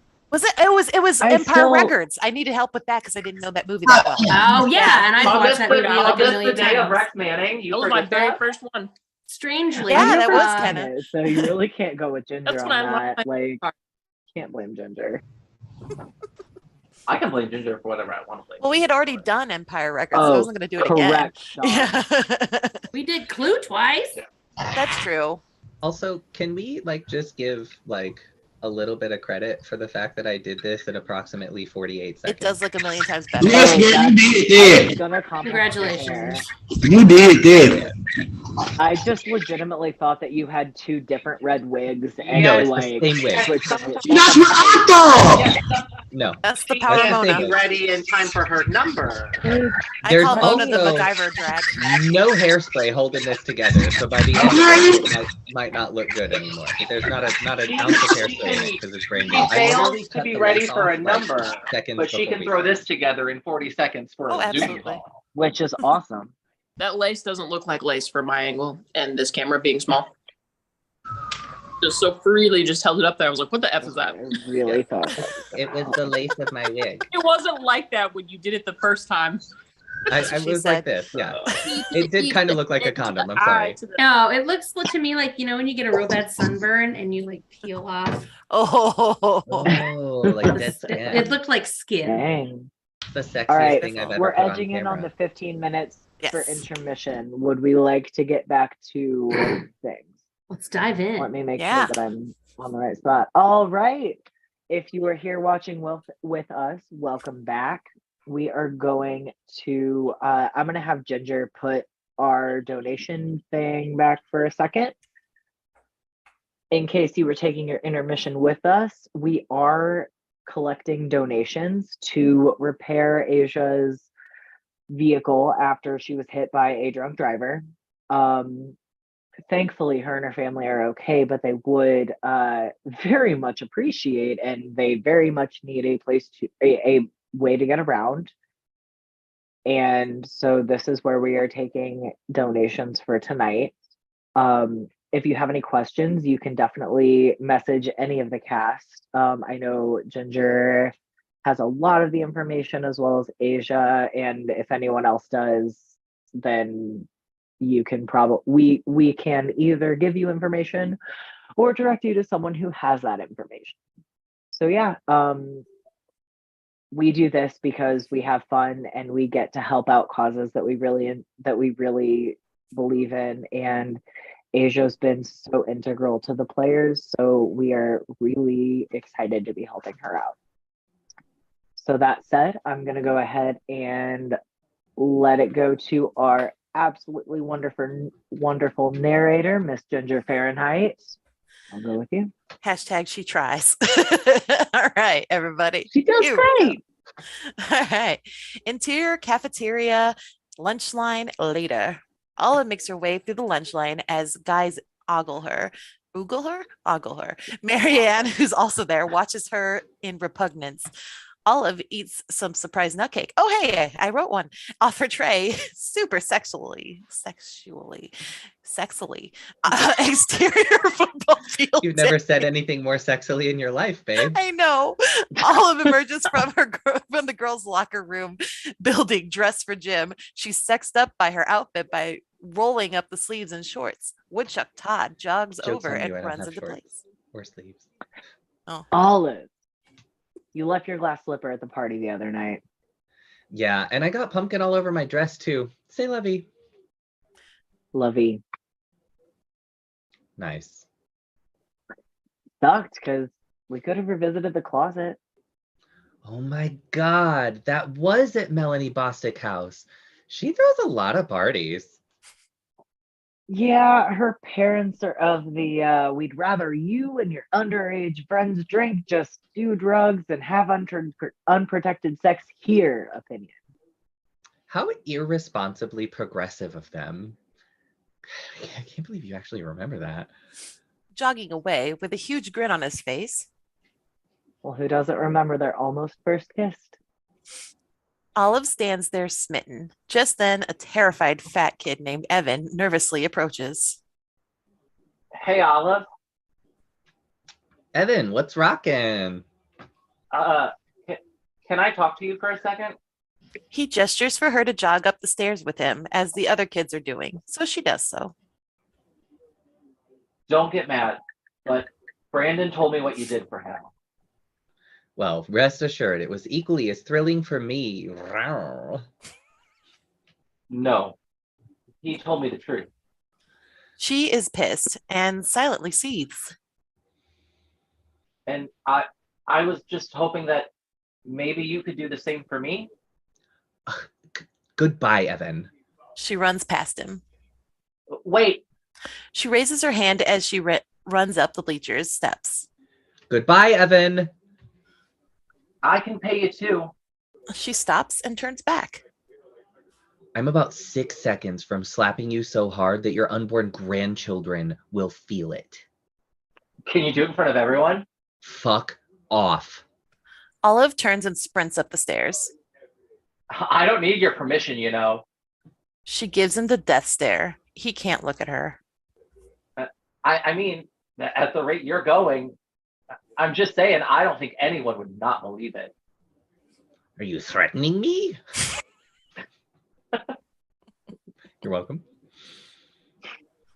I'll give you $100. I'll give you $300. You're repugnant. Duh. That's the problem. Rude. He sits down and wipes his forehead, already sweating from the few steps he's climbed. Just forget I asked. Once again, Olive feels too sorry for him to say no. Okay, fine. I want $300 in a gift card form deposited in my locker before noon tomorrow, preferably the Gap, but I will also take Amazon.com or Office Max. We did not have sex. I was drunk and I let you fondle my chest. It was a glorious moment for you, unmatched by anything you've heretofore experienced, including cake. Got it? $300 for second base? Doesn't that seem a little steep? Can you throw in some fruitage? Sorry, I'm sorry. I tried to move and my wig fell off. That's what she said. Literally. It was frottage, dumbass. At least learn how to pronounce your perversion. Whatever, you in? Don't ask questions, Marianne. Don't ask I don't know questions. either. I can explain later. You don't want to know.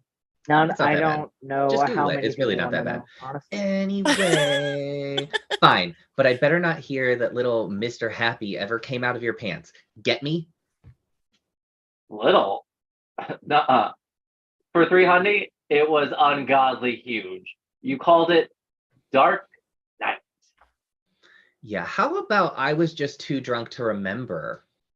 He extends his hand. Deal. She, repulsed by it, shakes his hand, and Evan's ecstatic. Sad thing is, Evan, had you been a gentleman and asked me out on a date, I probably would have just said yes. Really? Do you want to Not go on now, a date? I don't. Shit, dick. She turns and jogs up the stairs. Evan watches her.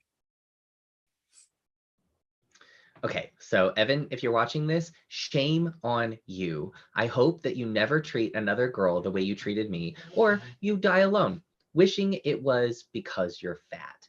Wow, that part's a little rude. Yeah, interior Olive's bedroom, present day. So it should come as no surprise that the fact that I was soliciting fake sex for fake money spread around the school faster than the first rumor about me spread. Spread. Exterior football field day.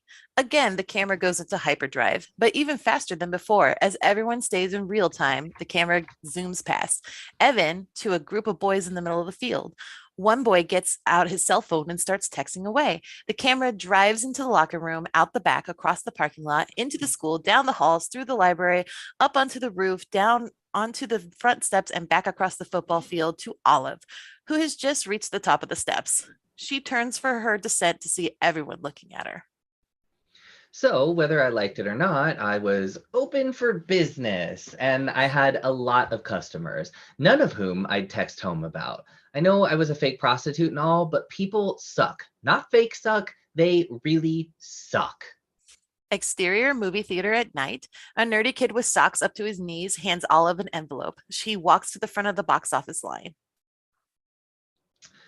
While I appreciate the sentiment, Louis Tricoli, my pretend hand job, should have warranted a little more than $100 worth of AMC movie passes.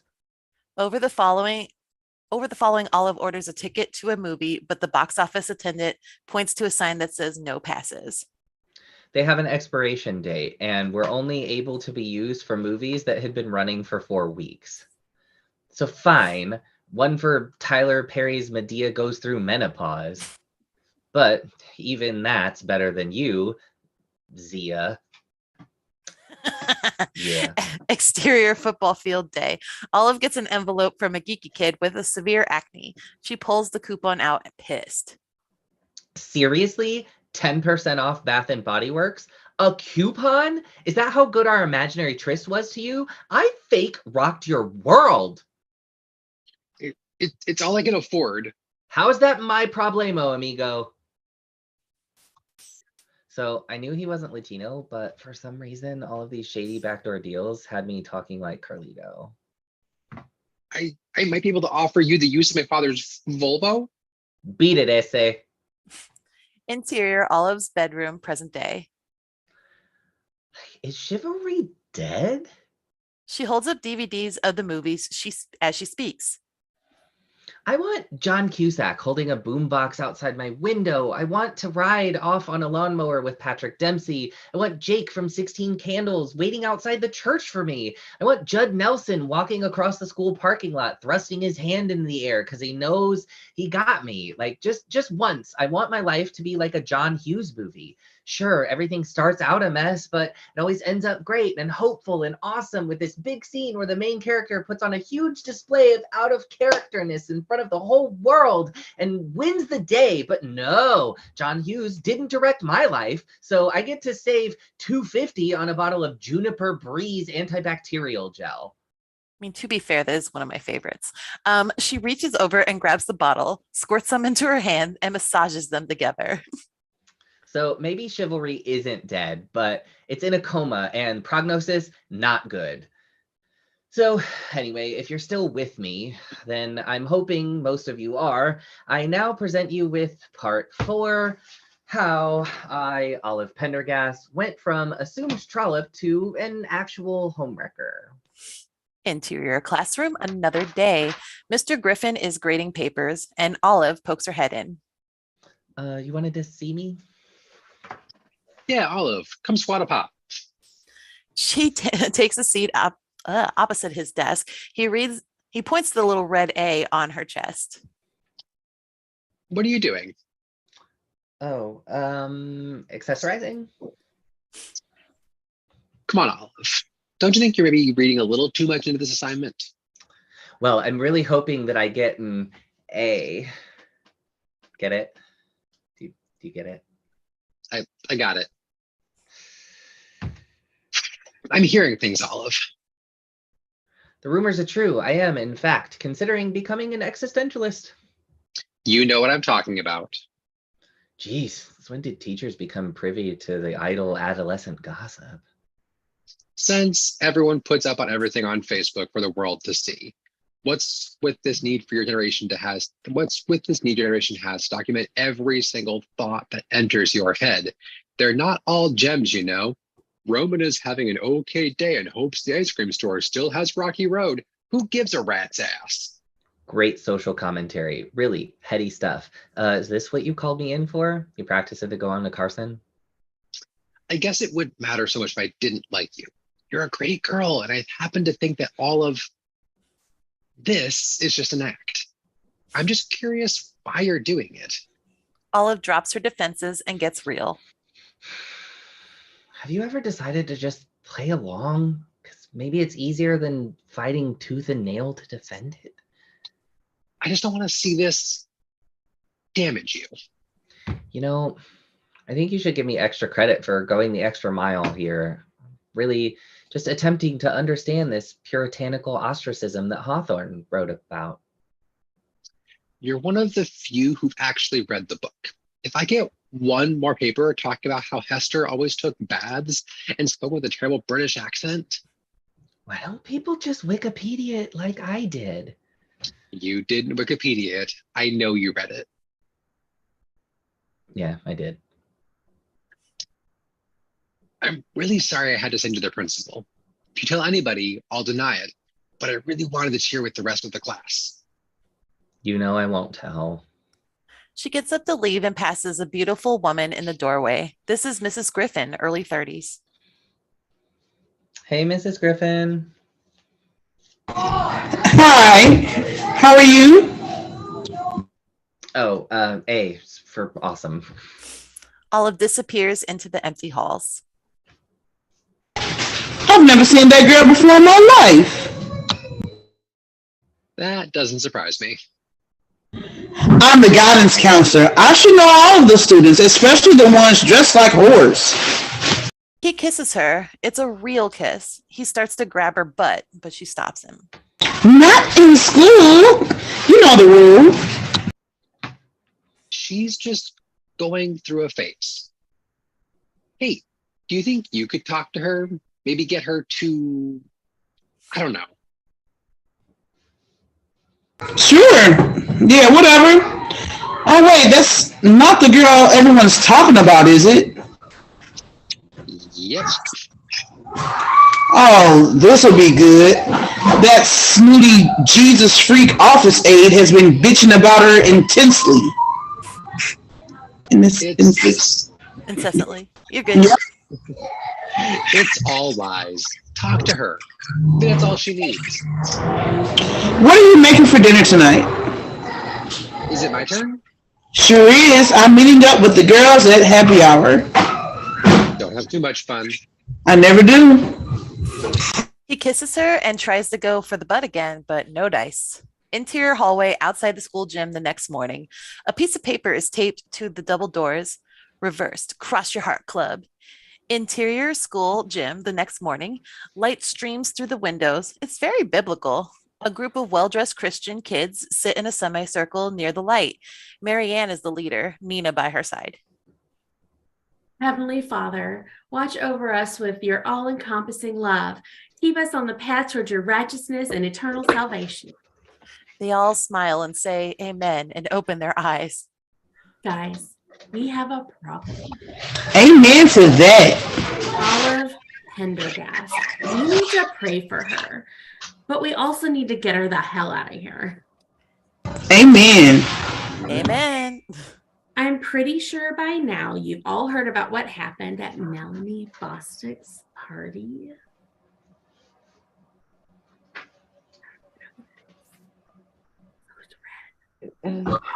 I was there. I heard the whole thing. That's not something you need to advertise, Kurt. Sorry.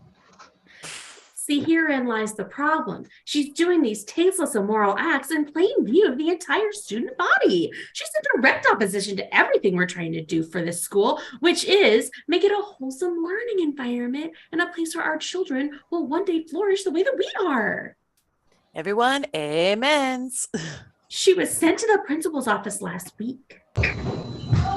She called me a really hurtful name. And I tried to witness to her, but she's defiant to any sort of help.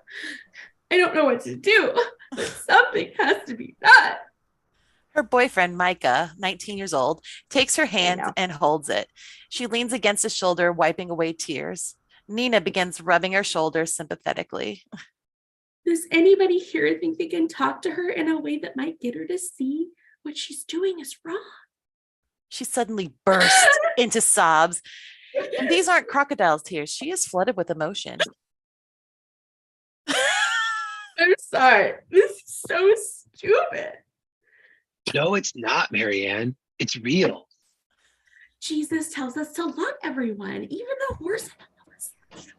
But it's so hard. Amen. Amen. It's just so hard because they keep doing it over and over again. She takes Micah and Nina's hands. The rest of the group follows suit. Make me a promise. Make God a promise right here and now that we will remain pure and chaste until marriage, until our love is proven holy in his eyes. We promise. Love you guys. God loves you guys. Now let's change lives today. Micah, hit it.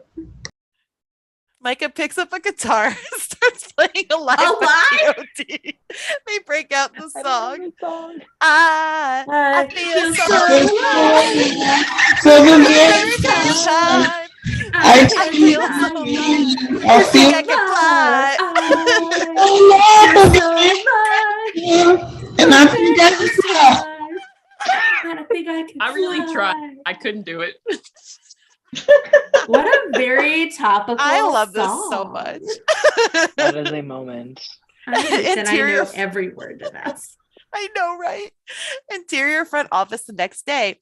Olive is sitting in the office dressed just as slutty as the day before with a red A sewn into her top. Marianne is behind the desk sharpening pencils. After each one, she observes the point with a scary satisfaction. They exchange a few hateful glances at each other, and Mrs. Griffin pokes her head out of the office. Hey, Olive, want to come in? Olive, in no mood for this, drags herself up dramatically. She turns her back to Marianne and, for her benefit, hikes up her skirt and pulls down her cleavage. Interior guidance office, continuous. Olive sits across from Mrs. Griffin.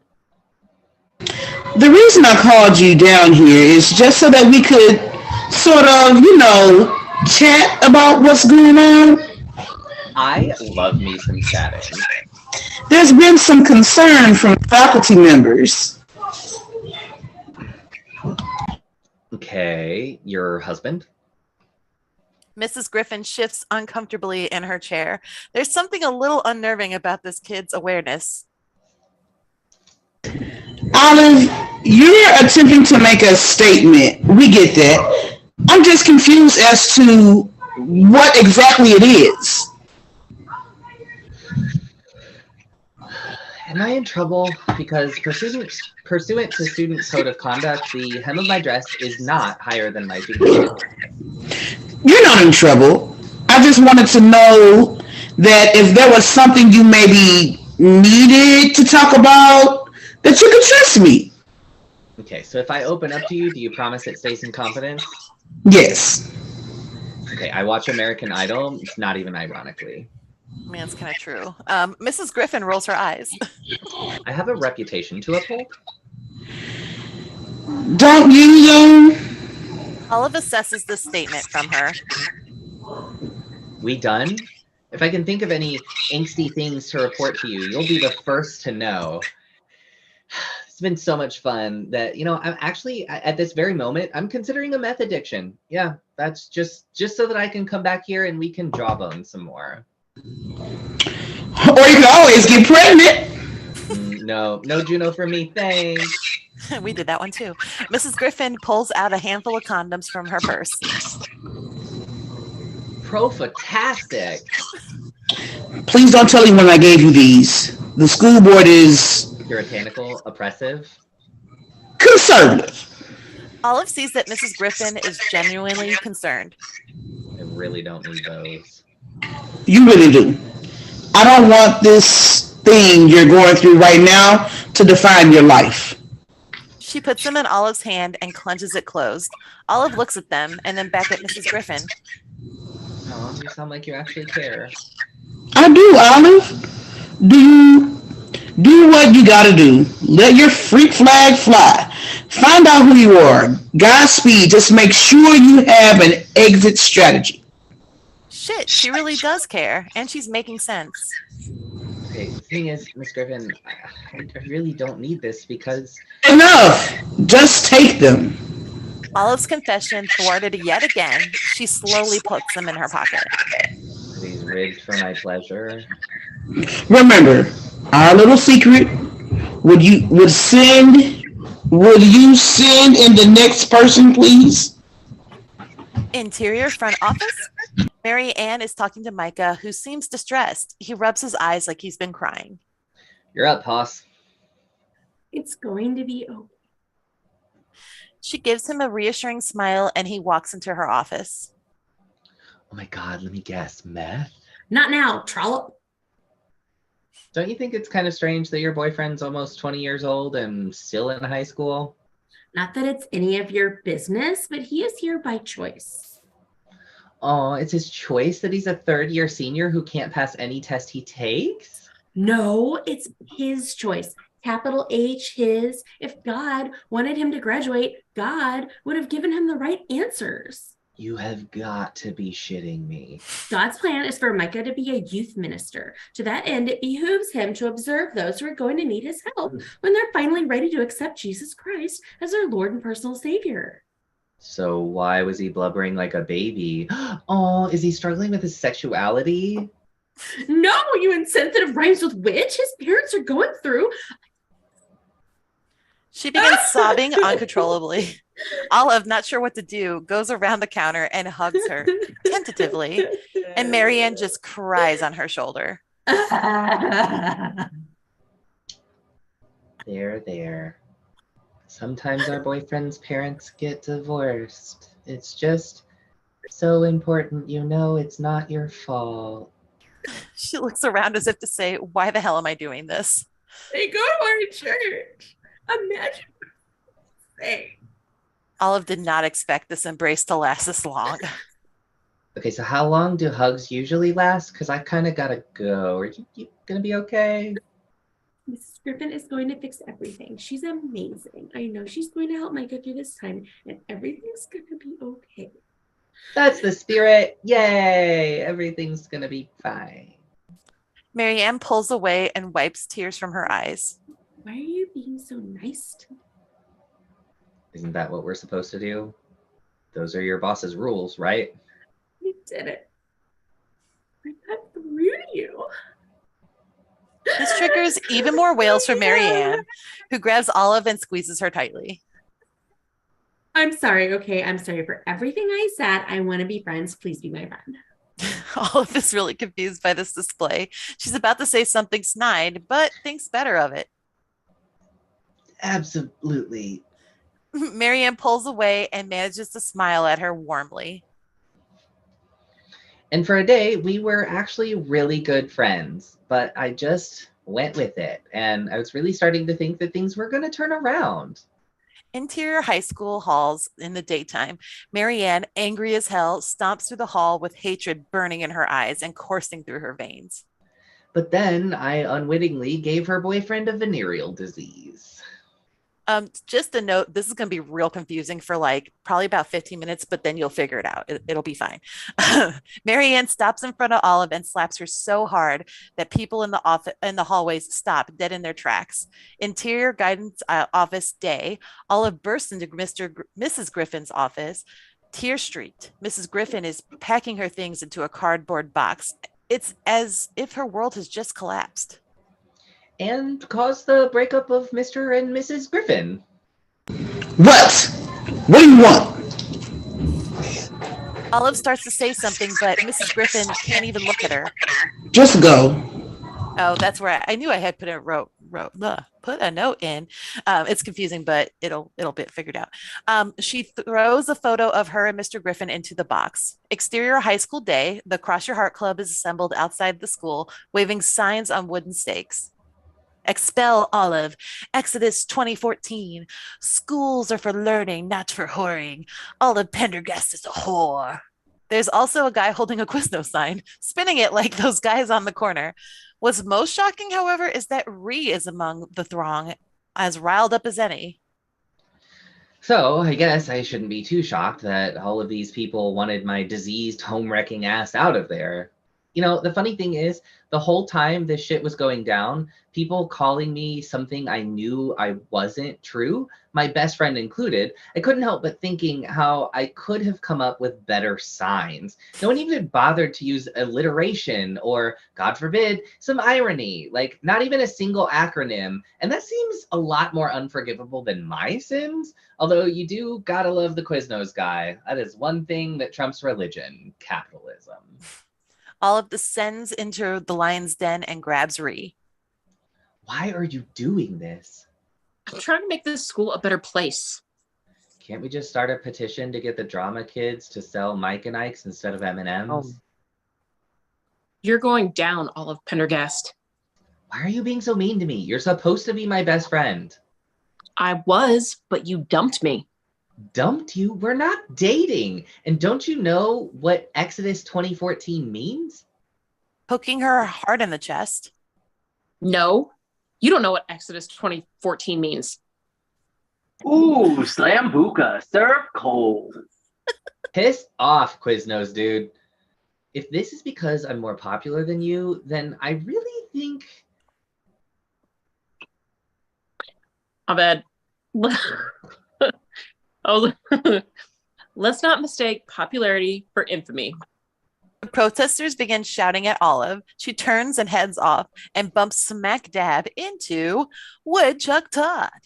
Oh, sorry. She puts her head down and starts off, but he takes her arm. Wait, you okay? I'm awesome. He looks deep into her eyes. Fuck all these people. Haven't you heard? I already did. She hustles off. Interior bookstore in the day. Olive finds the religion section and she scans the shelves until she finds a King James Bible, thumbs through until she finds Exodus 2014. Thou shalt not commit adultery. She gasps and slams the book shut. Exterior Catholic church in the day. Olive walks up and opens one of the big doors. Interior Catholic church. It's empty. A few candles are burning. She makes a beeline for the confessional booth, takes a deep breath and enters. That's what she said. Interior confessional booth. She sits down and begins talking to the screen. Forgive me, Father, for I've sinned. I think that's how you're supposed to start these things. I'm only really going on what I've seen in the movies. Then I think I'm supposed to tell you how long it's been since my last confession, but this is kind of my first one because I'm not Catholic. I really don't know what I'm supposed to do except sit here and tell you what I've done wrong. So here goes. I've been pretending to be how would one phrase this in Catholic words? A harlot. It's not like I've actually been doing the things that people are saying I'm doing, but then again, I'm not really denying them. So I've just been wondering, like, is that wrong? Like, there's a lot of bad stuff going down at my school, which may or may not be indirectly because of this masquerade. Okay, I'm lying. You caught me. I may have caused the end of a marriage in my own perverse way. I thought I could help it, right? Like in my defense, I might talk like an adult, but I'm really merely an adolescent, and I should never have been propositioned in the way that I was propositioned by an adult. But then again, I should never have consented. It's just that a lot of people have been asking me to do things, and I thought it was okay because it wasn't real and it was make-believe and no one was getting hurt. But a lot of people hate me now, and I kind of hate me too. There's a long silence. Olive tears up and wipes them away. I could be wrong, but aren't you supposed to ask something or ask me questions or tell me to say 10 Hail Marys, pay a fine, advance token to the nearest railroad? Hello? She peers through the screen, but no one's there. Oh, fuck me. She throws the curtains to the booth open and stomps out. Exterior Catholic church of the day. Olive, upset at herself, storms out and starts running down the sidewalk. She's never felt more alone and lost. Olive runs for a little while longer and then turns a corner where she comes across a Presbyterian church. In the interior office, moments later, Olive enters to find a sweet, portly receptionist, sorry, Michelle, 50s, who is searching through religious clip art on her computer. The lady smiles, acknowledging Olive. Hi, I was wondering if the minister's around. Pass Pastor McGavey is on vacation this week, but our associate pastor is in. Would you like to speak to him? Actually, that'd be fantastic. Can I tell him what this is regarding? I'm looking for a church to join, and I thought he might be able to sell me on this fine establishment. The receptionist joyfully snatches up the phone. Donald, there's a young lady here who would like to speak with you about joining. Uh-huh. Okie dokie. You can go right in. If everyone here is as friendly as you, I think we might be in business. She winks at the receptionist and crosses off. Interior Associate Pastor's office. Moments later, Associate Pastor Donald is a gangly, borderline creepy man. Hello, young lady. No, Dad, no. My name is Associate Pastor Donald. How can I help you today? He extends his hand and she shakes it. Well, I'm new to the area, Associate Pastor Donald, and I'm looking for a church. Hopefully something with a strong fellowship, a firm foot in the soil of divinity, and was wondering what your church's stance on lying and adultery was. Don seems taken aback by the question. Well, it's not a good thing. Oh, I agree wholeheartedly, but tell me, assuming that there's a hell, the Presbyterian Church recognizes the existence of hell. Okay, fine. Let's say hell exists. What's worse, lying or adultery? Or is like lying about adultery a double whammy situation? I'm sorry, young lady. What did you say your name was? I love that you're kind of doing it like Dracula. Like, that's my favorite. At the moment, Olive looks at his desk and sees a framed family photo. Smiling big are Associate Pastor Donald, his wife, a woman with a smile the size of Montana, and his lovely daughter, Marion Bryant. Olive jumps up from her chair and knocks it over by accident. She goes to catch it and it knocks over some books on his desk, one of them the Bible. You know what? I think I'm gonna go check out Judaism. Oh, geez. The Jews and they have a lot more in common, fashion-wise. And Florida, I love the heat. Thanks for your time. She bolts from his office. Interior Presbyterian Church parking lot. Moments later, Olive bursts past the receptionist and out the door. An exterior Presbyterian Church, Olive takes off running down the sidewalk. Yeah, so I unwittingly sought advice from the father of the leader of my lynch mob, which other complete and total idiot can say that that's happened to them. Interior Olive's bedroom, present day. So, as much as I want to say that I hate Marianne, I don't, really. I get her. Well, I get certain things about her. She's passionate, like myself. She always thinks she's right, like myself. And yeah, I kind of understand why she slapped me that day. And here's what happened. Interior high school parking lot day. Marianne excitedly runs over to Olive, who is just getting to school, and throws her arms around her. So remember how I said we were BFFs for like a day? And well, that was true. We were like sisters all of a sudden.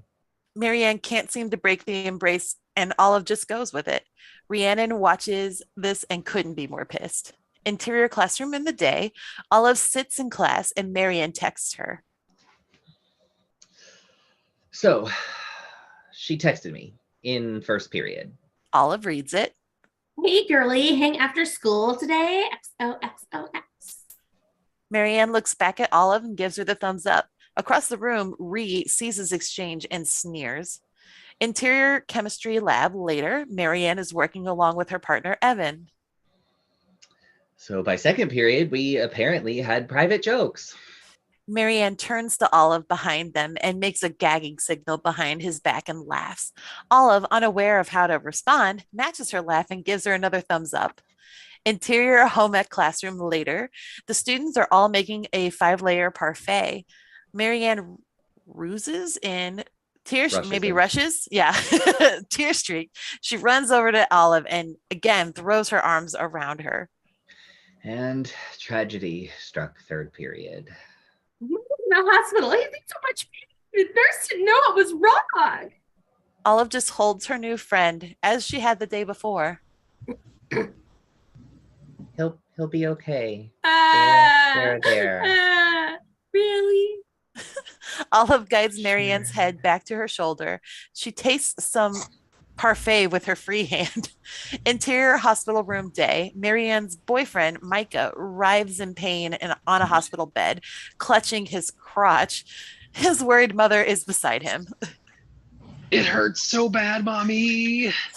That's what she said. A doctor enters with a satisfied smile and a diagnosis. Well, it's what I thought. Chlamydia. Micah and his mother both look up in shock. His mother takes both of her hands and begins slapping him uncontrollably. How did you get chlamydia? Who you been screwing? Tell me now, or I will kill you right here. Micah, in pain from the burning sensation and his mother's hands flying at astonishing speeds, shouts out, Olive Pendergast. Interior hospital lobby. Moments later, Micah's mother is on her cell phone. Olive Pendergast. Interior perfectly appointed kitchen. Continuous. The woman on the other end is a woman with a smile the size of Montana. Marianne's mother. She hangs up with a grimace the size of Montana. God damn it! She picks up the phone and dials a number. She talks and gestures animatedly as Olive narrates. Fourth period was when Marianne had office duties. Her duties included typing, stapling, filing, and... Interior front office day, Mary Ann is on the phone listening with mouth agape. She's just heard from her mother that her boyfriend has chlamydia. Answering the phones. R.I.P. to your ears. You have to say. Oh, if you screamed it, Zoom canceled that out.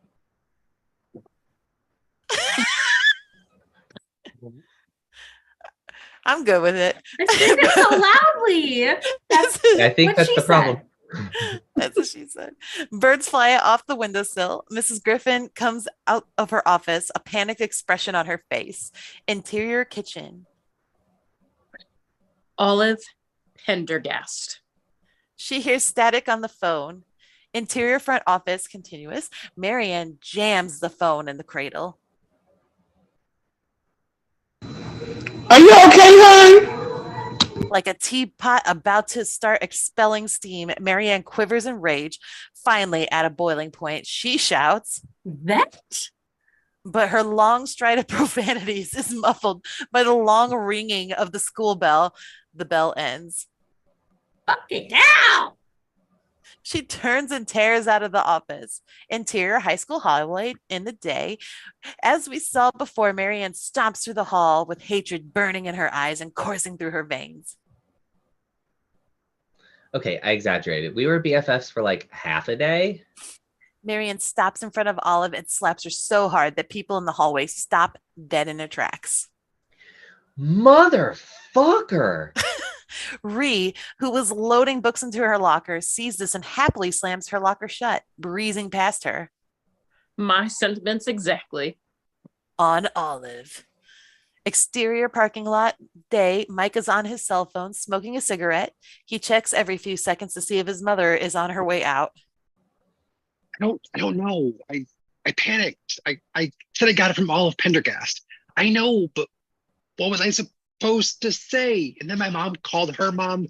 No, not Olive's, Marianne's. I tried to blame it on their divorce, but mom's not buying it. I have to tell them, okay? But I don't care that you gave me chlamydia. I love you and I want to be with you and no one can stop us. Not my mother, not Marianne, not the school board. Interior guidance office. Mrs. Griffin slams the phone shut on her teenage lover and begins freaking out. She grabs a box and starts throwing stuff in it just as Olive bursts in. And as we saw before... What? What do you want? Olive starts to say something, but Mrs. Griffin can't even look at her. Just go. She throws a framed photo of her and Mr. Griffin into the box. It shatters. Mrs. Griffin falls apart. That's perfect. Just perfect. Olive is stunned. I'm sorry. I was just looking for Mary Ann. Did she say something about being mad at me? Because she just smacked the bejesus out of me. This makes Mrs. Griffin cry even harder. It's my fault. I'm so sorry, Olive. I fucked up. I fucking fucked up so fucking bad. I'm fucking fuck. Oh, don't get me wrong, I love it, but I don't think you're supposed to use that kind of language around a student. Yeah, well, you're not supposed to fuck them either, but that didn't stop me. Olive puts two and two together in her head. She guessed a little louder than she had planned. You and oh my god. Okay, look, I'm not judging you or anything, but oh my god. Wait, what does that have to do with me? Mrs. Griffin walks over and locks her office door. She fights back more tears as she tries to explain to Olive.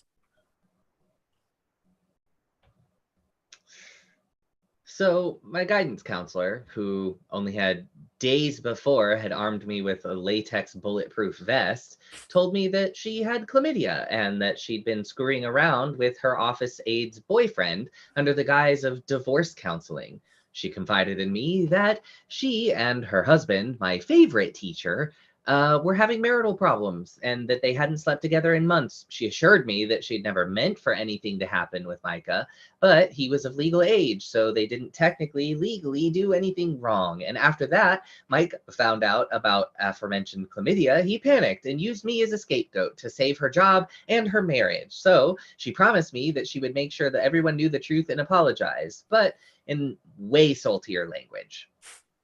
Mrs. Griffin stops talking and waits for Olive to speak. And I bought it. Why? I don't really know. I just did.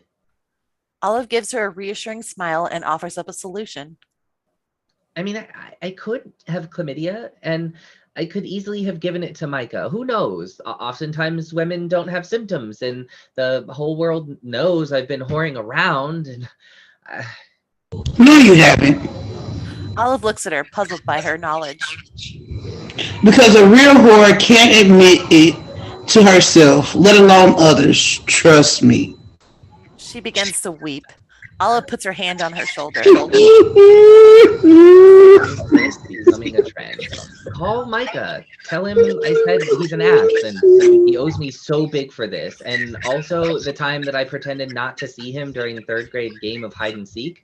Tell him that I still remember that, but tell him I confessed to giving him chlamydia.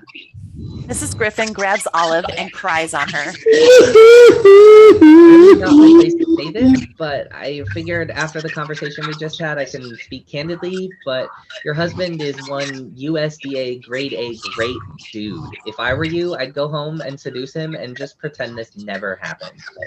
Olive strokes her guidance counselor's hair. Do you want some more condoms? No, you keep them. Maybe make sure you use them tonight. Oh, interior Pendergast living room at night. The Pendergasts are all assembled for family movie night in front of their TV. Rosemary and Ginger are under a blanket and Dill is digging through the DVDs. Olive seems distracted. Okay, so I've narrowed it down to the other boy and girl or the bucket list. Why can't we watch a movie for kids? You always pick.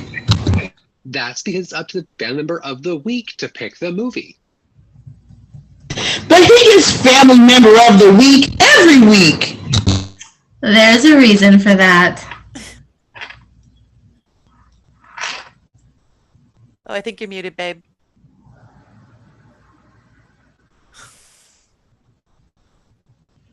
Yeah, because you decide who gets family member of the week. Are you accusing me of nepotism?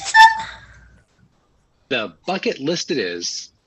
Make sure after you watch it, you cross watching the bucket list off our bucket list. Hey, listen, just a heads up. If you hear around town that I have chlamydia, I just want you to know it's totally false. What's chlamydia?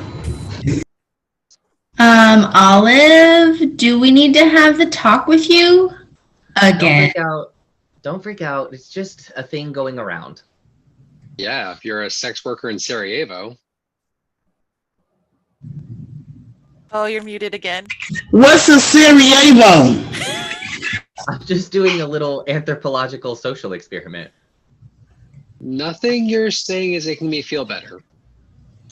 Look, I promise you, I do not have any STDs, and I'm just saying that if you hear anything to the contrary, come up with some funny retort and just walk away. What's STDs? They're cooties, sweetheart. Really, really bad cooties. Well, how bad? Like, what would happen if you kissed Tucker Carlson? Ugh, puke. That guy's a twat. So This is everything I wanted to believe or wanted to to happen. say that this whole thing has taken over my life would be a colossal understatement. And I actually reread The Scarlet Letter to see how Hester dealt with it. And turns out she just bore her punishment in humble silence, two concepts I am not comfortable with. But back to my contemporary yarn, how can I be angry at Marianne? If some bimbo gave my boyfriend an STD, I'd have swung, but like, I'd have balled my fist. So, yeah, my boyfriend. Anyway, with all that mythological play I was getting, I still hadn't actually been asked out on a real date. Guys were jumping up and down to say they'd slept with me, chlamydia be damned, but nobody bothered actually really trying to sleep with me. I was starting to think I'd have a gnome down there until finally. Exterior playground years before. A 7-year-old Olive and Rhiannon chase a boy all over the playground, desperate to kiss him. It was really Rhiannon who had a crush on him. She has since we were little kids. Kelsey. Rhiannon finally catches him and kisses him on the cheek. Repulsed, she wipes his face. Rhiannon and Olive high five. Interior cafeteria day. Olive eats her lunch by herself. Rhiannon sits at a different table, mostly comprised of girls, and glares at her from across the room. Anson, the boy we saw from earlier with Rhiannon, approaches Olive. Hey, Olive. Anson, what's good? I was wondering if you were busy tonight. Maybe want to go out or something? What'd you have in mind? I don't know. I was thinking about getting a hot air balloon, taking along some champagne and melon, and then trying to impress you by reading some Sylvia Plath. Or we could just go to Red Lobster. I love Red Lobster. Should I still bring the Sylvia Plath? Nah, we could always just stick our heads in the oven if we run out of things to talk about. Cool. Fanny gets it. I get it. Nope, I get it. Olive smiles like she's never smiled before. Interior Red Lobster at night. Olive and Anson sit in a dimly lit booth. Olive looks beautiful. The A on her chest is sequined. No, it's not. It's it's craft paper. Yeah. But that's fine. I can't think of anything better than getting to select your dinner and have nice conversation while they boil it alive in the back. Order anything you want on the menu. Do you believe this whole thing about lobster being an aphrodisiac? I didn't know it was. You know, medical science has not substantiated those claims that any particular food increases sexual desire or performance. Yet, guys spend and spend to ply women with food that they think is going to get them lucky. I mean, what's really sexy about slurping back oysters? Some people even ground up rhinoceros horn because it's thought to enlarge the male sex organ. It's all bullshit. And Spanish fly, actually pulverized blister beetle. And it's illegal in the US because if you take a bit too much of it, it causes painful urination, fever, and bloody discharge. You had me at bloody discharge. Anson gags. A server appears with their lobster. Your main lobster with crab and seafood stuffing. Yum. Olive digs in. Anson is nauseous and can't touch his. From across the restaurant, a parade of servers enter from the back, enthusiastic, clapping and holding a cupcake. Leading the brigade is Woodchuck Todd, who's wearing a red foam hat with as much spirit as he has as a woodchuck. I don't know what I've been told. I don't know what I've been told. So, He leads them through to another part of the restaurant. I didn't know that Woodchuck Todd worked here. And he's a lobster? I wonder if I should start calling him Lobster Todd. Marguerite is getting old. Marguerite. They land at the table of the birthday girl. Olive cranes her neck to see Rhiannon, and she's sitting with her drunk parents at a table in the next room. Shit. The best thing is her dessert is free. The best thing is The worst thing is we all try to sing in unison. the worst thing is we all try to sing it. That was better than the off key. Olive is Sound visibly off. Happy Happy Happy birthday. Sound off. happy For the big finish, Woodchuck Todd does a freestyle dance as he freestyle scats.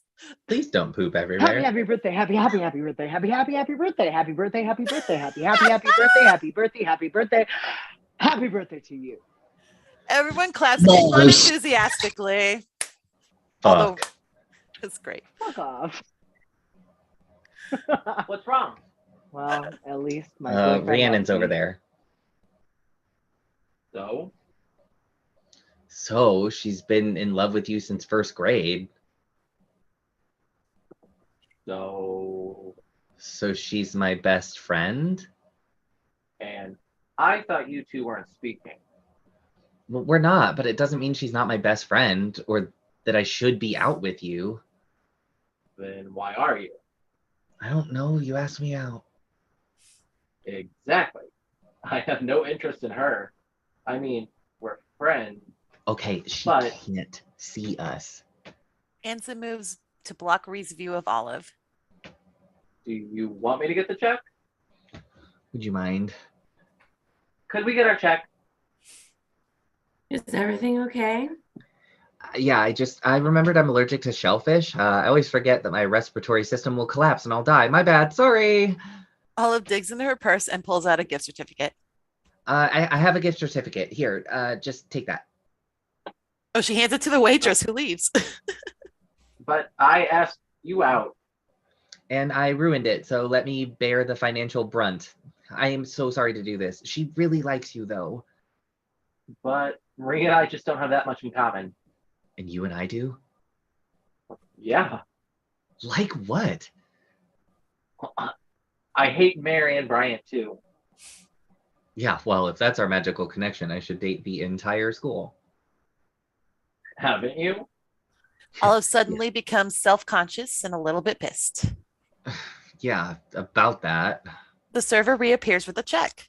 You have a remaining balance of $14.36. Keep it. Tip. Thank you. And thanks for making Red Lobster your choice for seafood tonight. The server smiles and leaves them again. Let's get out of here.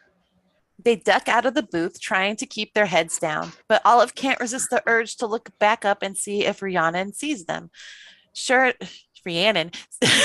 She does. Olive and Rhiannon make eye contact. Whereas Olive looks remorseful, Rhiannon looks like she's just been stabbed in the back, which she has. The Abernathys also see her and wave drunkenly, knocking over glasses as they do. Olive just waves sheepishly and leaves with Anson. Exterior Red Lobster parking lot moments later. Olive and Anson sit in Anson's car. Olive's face is painted with guilt. She feels like shit, but doesn't want to externalize it. Anson puts his hand on her knee. I have something for you. Olive manages, Sorry, I'm sorry. Olive manages to smile. He reaches into his pocket and pulls out a gift card and hands it to her. $500 to the Home Depot. Oh, I didn't realize that this was. Yeah, I know it sounds lame, but they've got some awesome stuff. I bought my air compressor there. Olive is so disappointed, but tries not to show it. So, what did we do on this date?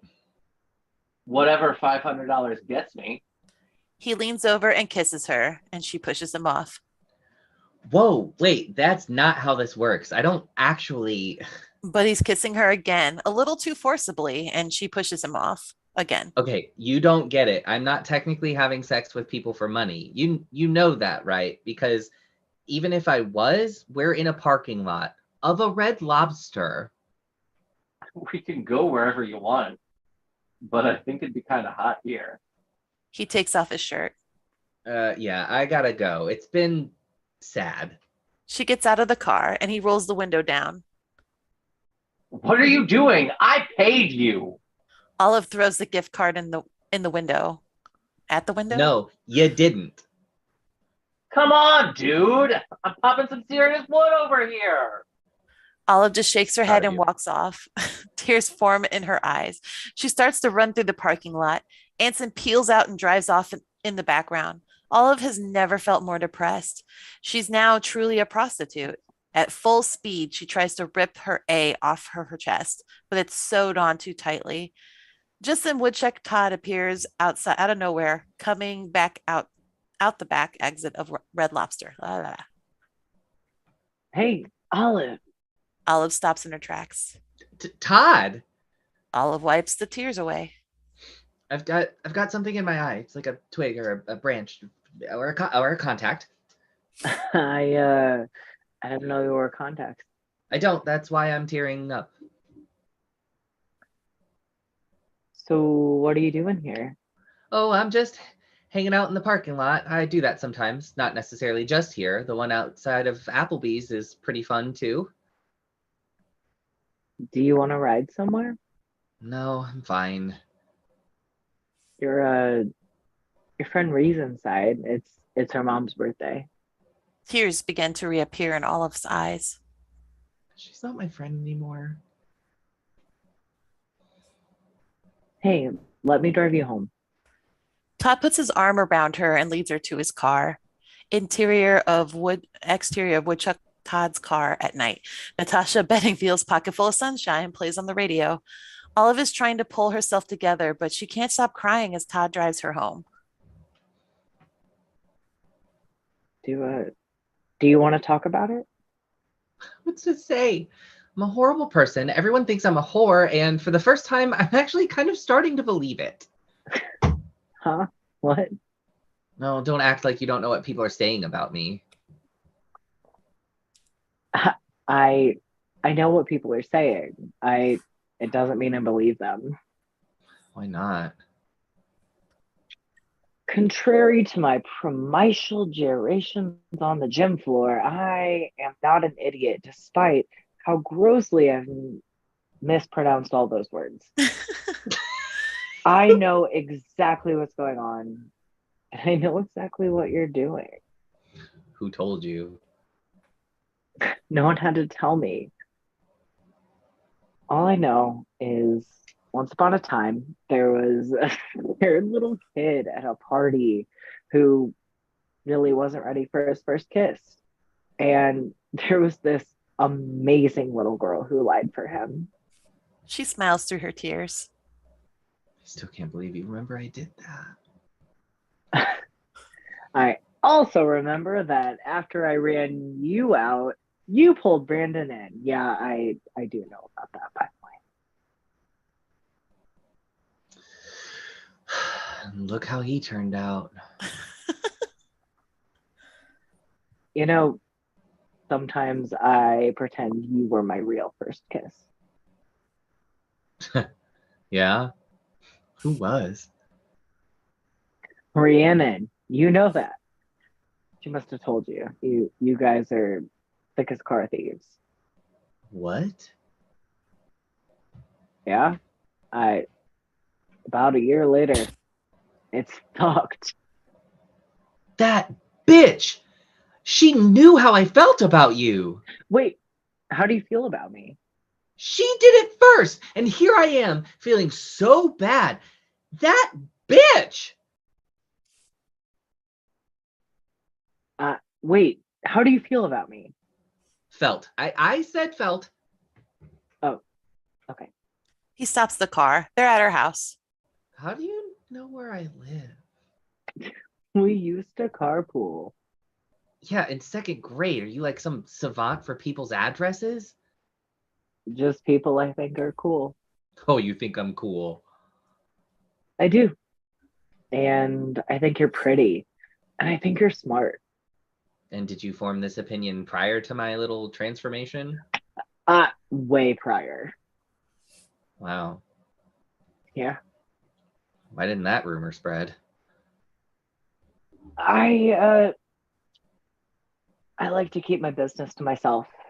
Notoriety, for whatever reason, seems to only benefit the noted, only the notee. Wait, where were you 2 weeks ago? There's an awkward moment between them. Olive, if I promise not to tell anyone, could I kiss you? Despite the fact that this is positively the most romantic moment of her young life, Olive looks down. No. Oh, okay. I'm sorry. No, just not tonight. Like I don't want you to kiss me with like mascara running down my cheek and some horn dog having just forced his tongue down my throat. I've wanted to kiss you since like the 8th grade, but I want it to be perfect. And right now my life is a mess and I need to get my business under control before I drag you into it. What if I wanted to tell you, or what if I told you that I wanted to be dragged into it? Maybe I could help. He holds out his hand and she takes it. No, this is all on me. Rain check? Of course. He smiles his goofy grin and she embraces him. She hops out of the car and turns back. Why now? Why are you suddenly into me now? I don't know. I haven't overanalyzed it the way you're about to. He smiles and she smiles back and walks to her house. Interior Olive's bedroom, present day. So now that I knew that there were really actually decent and good-hearted people out there, and Stone Cold Foxy to boot, I had a reason for things to go back to the way that they were. Telling lies, easy. Telling the truth, not so much. But I had to do it. And I knew that I had to go to the one person that I could count on to actually set the story straight. Brandon. I'd helped him, and even though it would destroy his new reputation for being a straight stud, I knew he'd help me. Interior high school hallway in the day, a gossipy girl in braces fills the frame. Oh, you're muted, You're babe. muted. Oh my God, did you hear that? Brandon totally ran away from home. Yeah, totally. He left his parents a note that said, F you, I'm gay. Then he skipped down with a big hulking black guy. We spin around and see Olive's stunned reaction. Okay, sorry, Mark Twain. Underestimated you. Huh? Nothing. Defeated, Olive makes her way through the crowded halls. So it gets worse. Due to his condition, Micah was sent on an extended visit to his grandparents in Palatka, Florida. Palatka is what the hell? Yeah. There's a lot of big indigenous words. for real shithole. Real shithole. Exterior, stuffy old house and smell different. Palatka in the day. Unkempt, rundown yard of what was once probably a nice house. Through the window, we see Micah, beyond miserable, sitting between his stern grandparents who read the Bible to him. No telephone, no TV, no computer, no internet, and most importantly, no diseased sexual partners. I wonder if God told him to get chlamydia. Exterior football field day. Olive pleads with Evan under the bleachers where they previously met. Look, I went to everyone I'd helped and I begged them to say that it wasn't true. No way. I gave you money. You gave me a gift card to AutoZone. I don't even have a car. I thought it'd be aspirational. Come on, Evan, please. I don't want people to know that I didn't go to second base with you. Do you know how many girls I hooked up with because of that? My guess would be 0, but girls are almost as dumb as boys. Yeah, they are. Interior guidance office day. Olive waits for Mrs. Griffin's response. There's a long moment of contemplation on Mrs. Griffin's part, and then Olive, life is full of choices. I made a bad one, but then so did you. We both acted unwisely, but I don't see any other alternative than to live with the guilt. My guilt stems from my indiscretion, yours for lying. We've made our choices, now we have to ride them out. Or I could just tell everyone the truth and get you fired and put in jail. First of all, he is of age, okay, which makes it perfectly legal. And secondly, let's let's play the who do you believe game. Ask yourself, if you were an adult, who would you believe? With all due respect, Mrs. Griffin, go fuck yourself and use one of those condoms. We wouldn't want you to catch something nasty from yourself. Because you helped me once, I'm not going to report you to Principal Gibbons. Now we're even. they're locked in a standoff. You can go now. Olive storms out. Interior Mr. Griffin's classroom. In the day, Mr. Griffin is erasing the blackboard when Olive storms into the room. Your wife has chlamydia and she's been sleeping with a student. She gave it to him and now she's trying to blame me. Shocked, Mr. Griffin drops the eraser. What? The gravity of what she's just done sinks in and she stumbles. I'm sorry. Not knowing what to say, she runs from his classroom.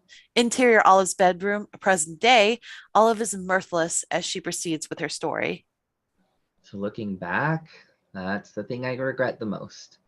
That's the thing that sent me to the churches.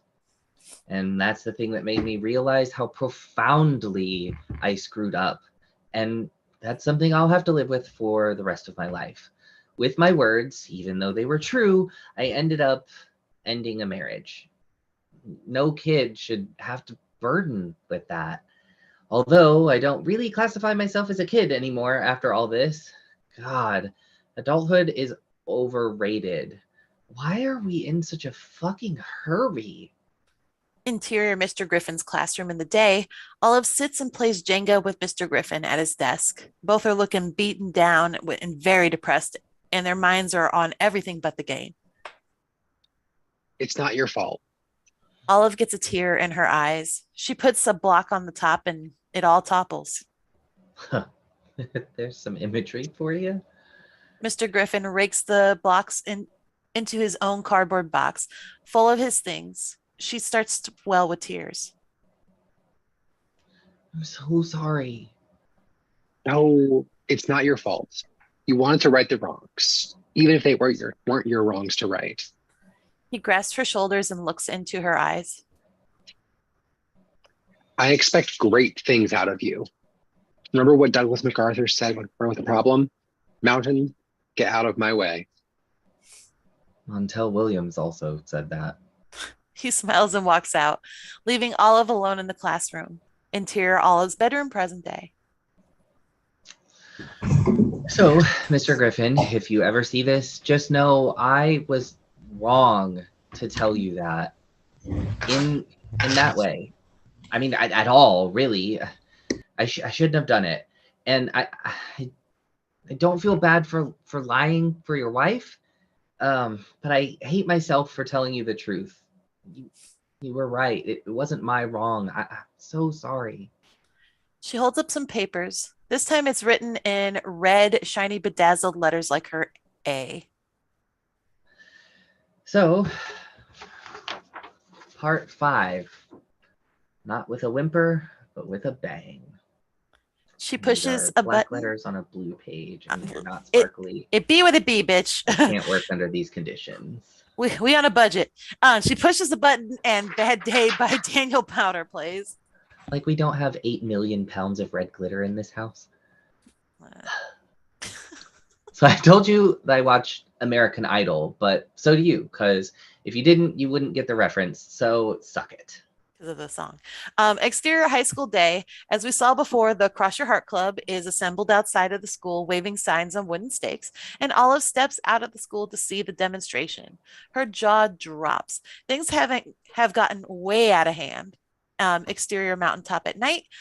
Olive and Rosemary take in the view at night. Olive clutches her American Girl doll on which she has sewn a red A, and Rosemary listens as a good mother does.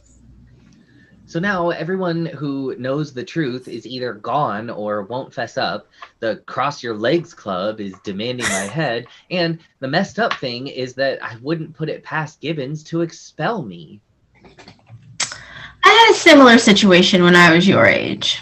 Oh, everyone called you a slut? I had a horrible reputation, and people said awful things about me. I've heard that about you. Why?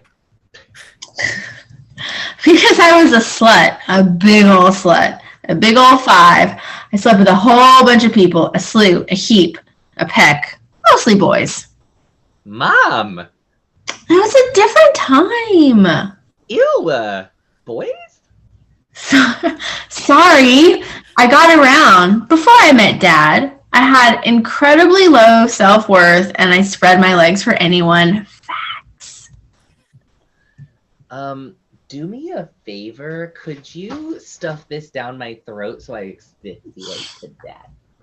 It's true. I was quite the contortionist back then. Plus, let's not forget, I had the boobs of a porn star. I mean, out to here. I'm not blaming you, but lactation was not kind to Mama's tittle bitties. Olive shoves the doll in her mouth. I just want you to know that I always took a lot of heat because of a certain dalliance. I promise it wasn't as bad as Marianne Bryant's attack on me. Wanna bet? It was her mother. What? Yep, Don Bryant and I got caught in a very compromising and complicated position in the locker room during a basketball game. That's disgusting. He's disgusting. He wasn't back then. He was actually a stone cold fox. All I'm saying is that maybe the reason that Bryant girl was going after you is because her mother told her about me. The sins of the mother are revisited by the daughter. There's something else you should also know. This is hard to say, but Don Bryant is your father, and Marianne is your sister. Olive turns white. Just kidding. Well, about the sister thing, not about the Don thing. That happened. Actually, that happened a few times before we got caught. Olive punches her mother, who's laughing hysterically. I hate you so much right now. Can't you see that I'm already a mess? No, you're not, Olive. You're wonderful. You're going to handle this the same way I did, with an Controvertible sense of humor. But you're much smarter than me, so you'll come out of it much better than I did. Thanks, Mom. I've got to go make some phone calls. Interior high school gym in the day. It's a big pep rally. The dance team is dancing away, attempting to rile up the school with a wildly mediocre routine sent to Umbrella by Rihanna. They all hold umbrellas and open and close them to the beat, almost in the stands. Ree sits with Marianne and Nina. Olive wasn't at school today. She extends her palms to Nina and Ree, who both slap them. Marianne puts her arms around Ree. I'm so glad you're with us now. Me too. You guys fucking rock. We don't say that word, Rhiannon. Just say effing instead. We effing rock. But isn't that just implying the same word? Oh, Rhiannon, we have so much to teach you about Christianity. It's okay to imply things. And even do things. It's all about presentation. Rhiannon looks at her new best friends, who just smile at her. The dance team ends their routine, and the marching band starts on a drum roll. Woodchuck Todd bounces out in a costume pushing a dumpster. The band begins a jazzy version of Knock on Wood, and Woodchuck Todd opens the lid of the dumpster and Olive pops out. She's dressed in a glittery and slinky red dress with a boa draped around her bare shoulders, and she sings into a handheld mic. Do you know that song? Wait, hold on. Oh, there it Could goes. we could play it? You know it? Oh, I don't want to lose you. There you go. This good thing that I got. Because if I do, I would surely lose a lot. Because your love is better than any love I've known. Todd lifts Olive out of the dumpster as she sings her ass off, and she's actually really good. Oh, yeah, she is. It's like thunder, lightning. The way you love me is frightening. It's better knock, knock, knock on wood. In the baby. bleachers. Ooh. All right. We're already over time. That's my song. I love that song. Is that Olive? Yeah. Guys begin to wolf whistle and howl at her sheer brilliance. Yeah. Thank you. This is still the song. Man, well, I'm not superstitious about you, but I can't take no chance. Blah, blah, blah, blah, blah. It's like thunder and lightning. You better knock, knock, knock on wood. Aw. Baby. Ooh, woo, woo, woo, woo, woo. Hey, you told me to cut it out. Of that song. No, you were going extra than what you had to do, but you could have done that. It would have been fine. Nope, too late. All right, well. Too late. You already criticized my singing. I can't work under these conditions. You know that you sing very well. She rubs her hands seductively over Woodchuck Todd's furry costume. Hey, Saturday night. Eventually Knock on his unzipping wood. and taking off the head. Hey, to reveal Blue Devil Todd. The crowd goes wild. I can't take my whole head off, but I will say, John Hughes got nothing on you. She kisses him and then continues. It's like thunder, lightning. Oh, Lady Love stop Me is it. frightening. I better knock, knock. She knock did a lot of on work. wood. Let her do what she wants. She walks up to the stairs to Ree and kisses her on the cheek, leaving a big red mark. I better knock, knock, knock on wood. Think I better knock, knock, knock on wood. I better knock, knock, knock on wood. She sees that Gibbons is not amused, but that doesn't stop her. She walks over to a couple of horn players and runs her fingers seductively over their instruments. The crowd goes wild, some appalled, but most enthused. And Olive sachets through the crowd as the guys scream and stuff money down her bodice. Yeah. I think I better knock, knock, knock on wood. Think I better knock on wood. The place goes nuts. Hey, and Olive takes Todd's hand. Yeah, nuts. Just like Olive likes it. Hey, y'all, this is just a free preview for the main event. Log in to www.freeolive.com tonight at 6 p.m. I know it conflicts with tonight's basketball game, but come on. Would you rather be here cheering on the Woodchucks, or would you rather watch me do one? There are audible gasps, but excitement nonetheless. Gibbons angrily storms over and takes the microphone. Young lady, to my office now. Yeah, can't. I've got a date with my boyfriend and the rest of the school. And, before you expel me, you might want to talk to Mrs. Griffin. She points to Mrs. Griffin across the gym. I think she'll probably talk to you into letting me stay. Go Woodchucks! Interior Olive's bedroom, dusk. Olives. And so, here you all are, waiting outside the closet door for me to kiss Todd, listening to me pretend to have sex with Brandon, and paying me to lie for you, and calling probably the last virgin in the school a whore. So it's just like Hester in The Scarlet Letter. And the one thing that the movie and Wikipedia don't tell you is how shitty it feels to be the outcast, warranted or not. Olive hears something from outside and she gets up. The camera picks her up as she crosses out the window and looks out. Intercut, exterior of Olive's house. The music is Laid Hey by James. I don't even know that song. Todd is riding a lawnmower a la Patrick Dempsey and holding up a boom box a la John Cusack. Olive bursts into laughter, but it couldn't be more romantic. She shouts down, Who told you I love this song? I guess. I see you've been watching my live webcast. Still going on, you know. Fuck them.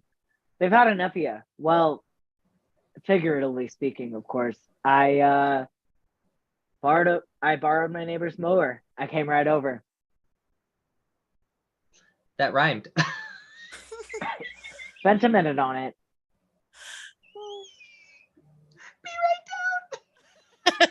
that broke her. Olive can't get the smile off her face as she runs back to the camera, back to the webcam. So that's Todd.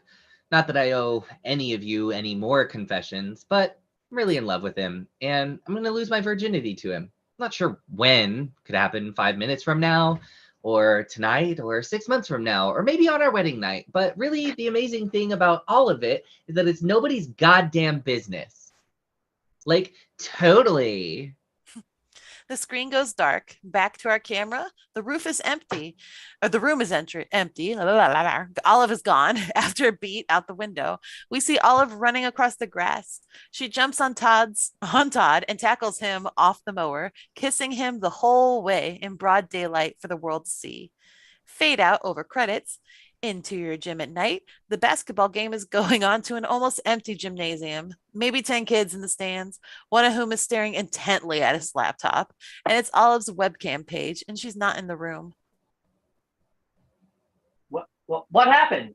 Where'd she go? Montage. We see from the perspective of their computer screens various reactions to Olive's webcast. A proud Brandon watches from the hotel room as a muscular black guy comes up from behind him and puts his arm around him. Mrs. Griffin watches with the face of a person who's been found out and whose days are numbered. They are. Ree seems contemplative. Maybe it's because she's been in love with Olive since grade school. Duh. Evan, the fat kid, is doing jumping jacks while eating chocolate cake, because that's what we do. And Melanie Bostic watches with a group of girls. Told you guys, pay up. Marianne feels regret, but a little bit impressed. Mr. Griffin is proud of her. Micah watches from his dark bedroom. Micah, what are you doing in there? You'd better not be on that internet. Rosemary and Dill are too busy making out to watch. Ginger is across the room holding a Kung Fu Panda DVD. Zia is on his bed with a bottle of moisturizing lotion and a box of tissues. I thought she was going to take her clothes off. Exterior of the Pendergast house. Same. Olive and Todd ride off on the lawnmower together. They raise their fists a la Judd Nelson in the Breakfast Oh, wait, Club. no. Don't you? I just want you to see the fence. Don't Oh, no. forget about me. Man, freeze frame. Yeah, let's all do The it, and fact then we'll that take none of someone us- take a screenshot. Oh, I don't know how to Oh, do wait, it. no, hold on. Someone Yeah. does. Wait, hold on. I'll get the screenshot ready. Y'all ready? And got it? 1, 2. Okay, cool. Yay. I need And we someone to did put it! this in the group. Everyone. Like, don't How just post it, but send it. Looking at that picture, it's basically Oh my like, God, and- everyone look at our armpits.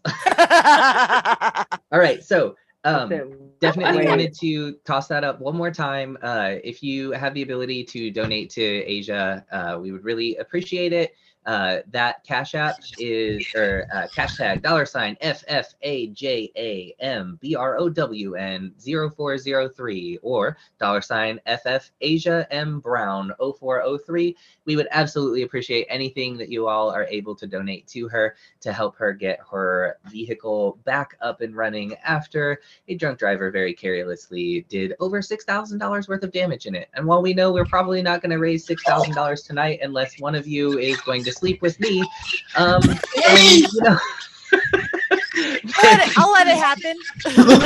then, you know, Yes, that's what we got. absolutely. But definitely appreciate everyone for watching, and hope you all have a fantastic night. And also next time around is going to be Oh, yeah. May 15th at 2 p.m. I believe, and we're gonna actually try to do some original content this time, y'all. I'm really excited about it. Yeah. I'm curious to see how it's I'm gonna work so out. excited about this. And we are like. No, go on. Oh no, I was just to say we're trying to help Danny yeet the Ute, and we're super excited about that. It's a real good thing with the Yeet the Ute, but also what we have as an idea is actually gonna be I don't know. I'm really excited about it. If that's what if that is. I think that's what we're gonna try to do. But yeah. Stay tuned to Facebook So and you'll see more information stay soon. tuned. Yeah, like our Facebook And- page and Like, subscribe. right.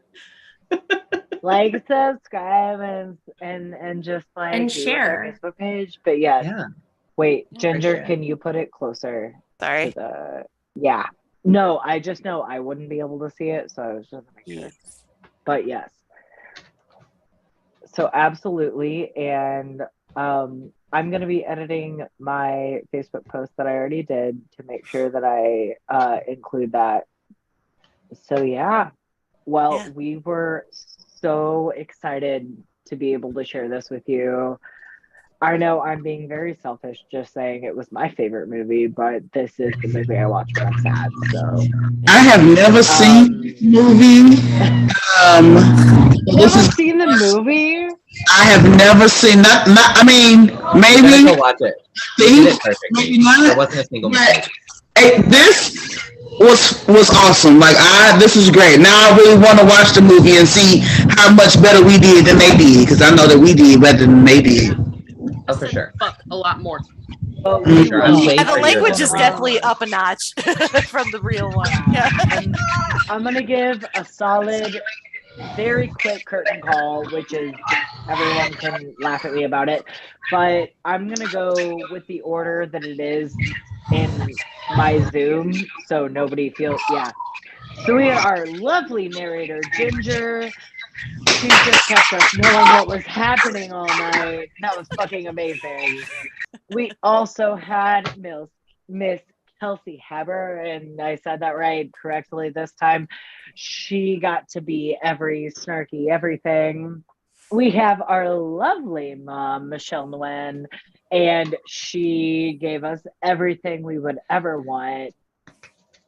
And I'm skipping a little bit, but we've also had our lovely dad, Miss Sean Watson, and for the two of these people, like Sean and Michelle, really, we always call them the mom and the dad and all of that kind of stuff, but I always love seeing the script reads where they can just like let that flower. So I feel like this was the most that they would actually be like as a mom and dad, you know? This is thoroughly. We saw this If movie before I- having kids. This was parent goals before having kids. Yeah, absolutely. If I were to like redo my birth or what the fuck ever, then I would choose the cast of parents as Sean and Michelle. So they really did all of that. And we also had the lovely Kenna Yalson as all of our sassy, using all of the profanity person. Did I get your name right, or am I making an ass of myself? Am I good? No, you did it right. Cool. This was the role she was meant to do her whole life, I feel like. Oh no. You know what, I got that while we were doing everything. And then we also had the lovely Asia Brown as every sassy role we needed. And we loved seeing her and everything. I don't know, every time you're in a script reading, I'm just excited about, like, I think it was the Addams Family that you were in, that I was just like, oh my God. So I'm always excited for Asia to be here with us. Baby cameo in it was a baby in this one too, wasn't it? It was so well timed. It was so perfect, and I loved it so much. Can you come back here I for was like like, 2 this seconds? is Stoops awkward, and glad I I have an audience for this. He's trying to marinate some chicken, but I'm gonna go. Thanks for coming in last minute for us. Yeah. Our last minute addition is Stephanie Six Trombones, and then obviously, oh wait, no, what? Oh, Kenna, you were the most perfect Rhiannon. That's what he said when he yelled at me. I agree. I agree too. That was fucking amazing.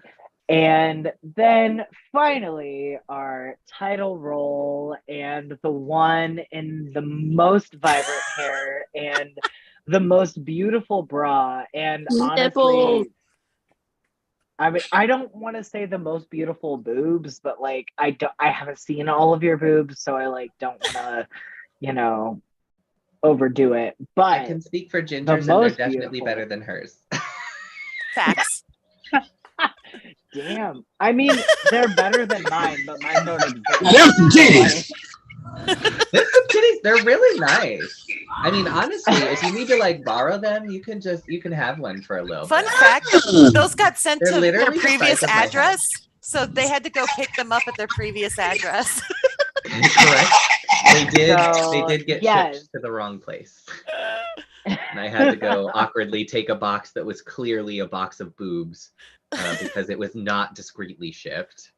That's a really good.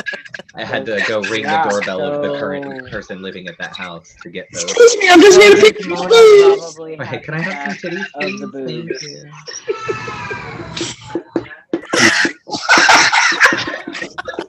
I gotta go, everybody. Yeah, Love this you, we're honey. running late. All right. Goodbye, everyone. Next time, everybody.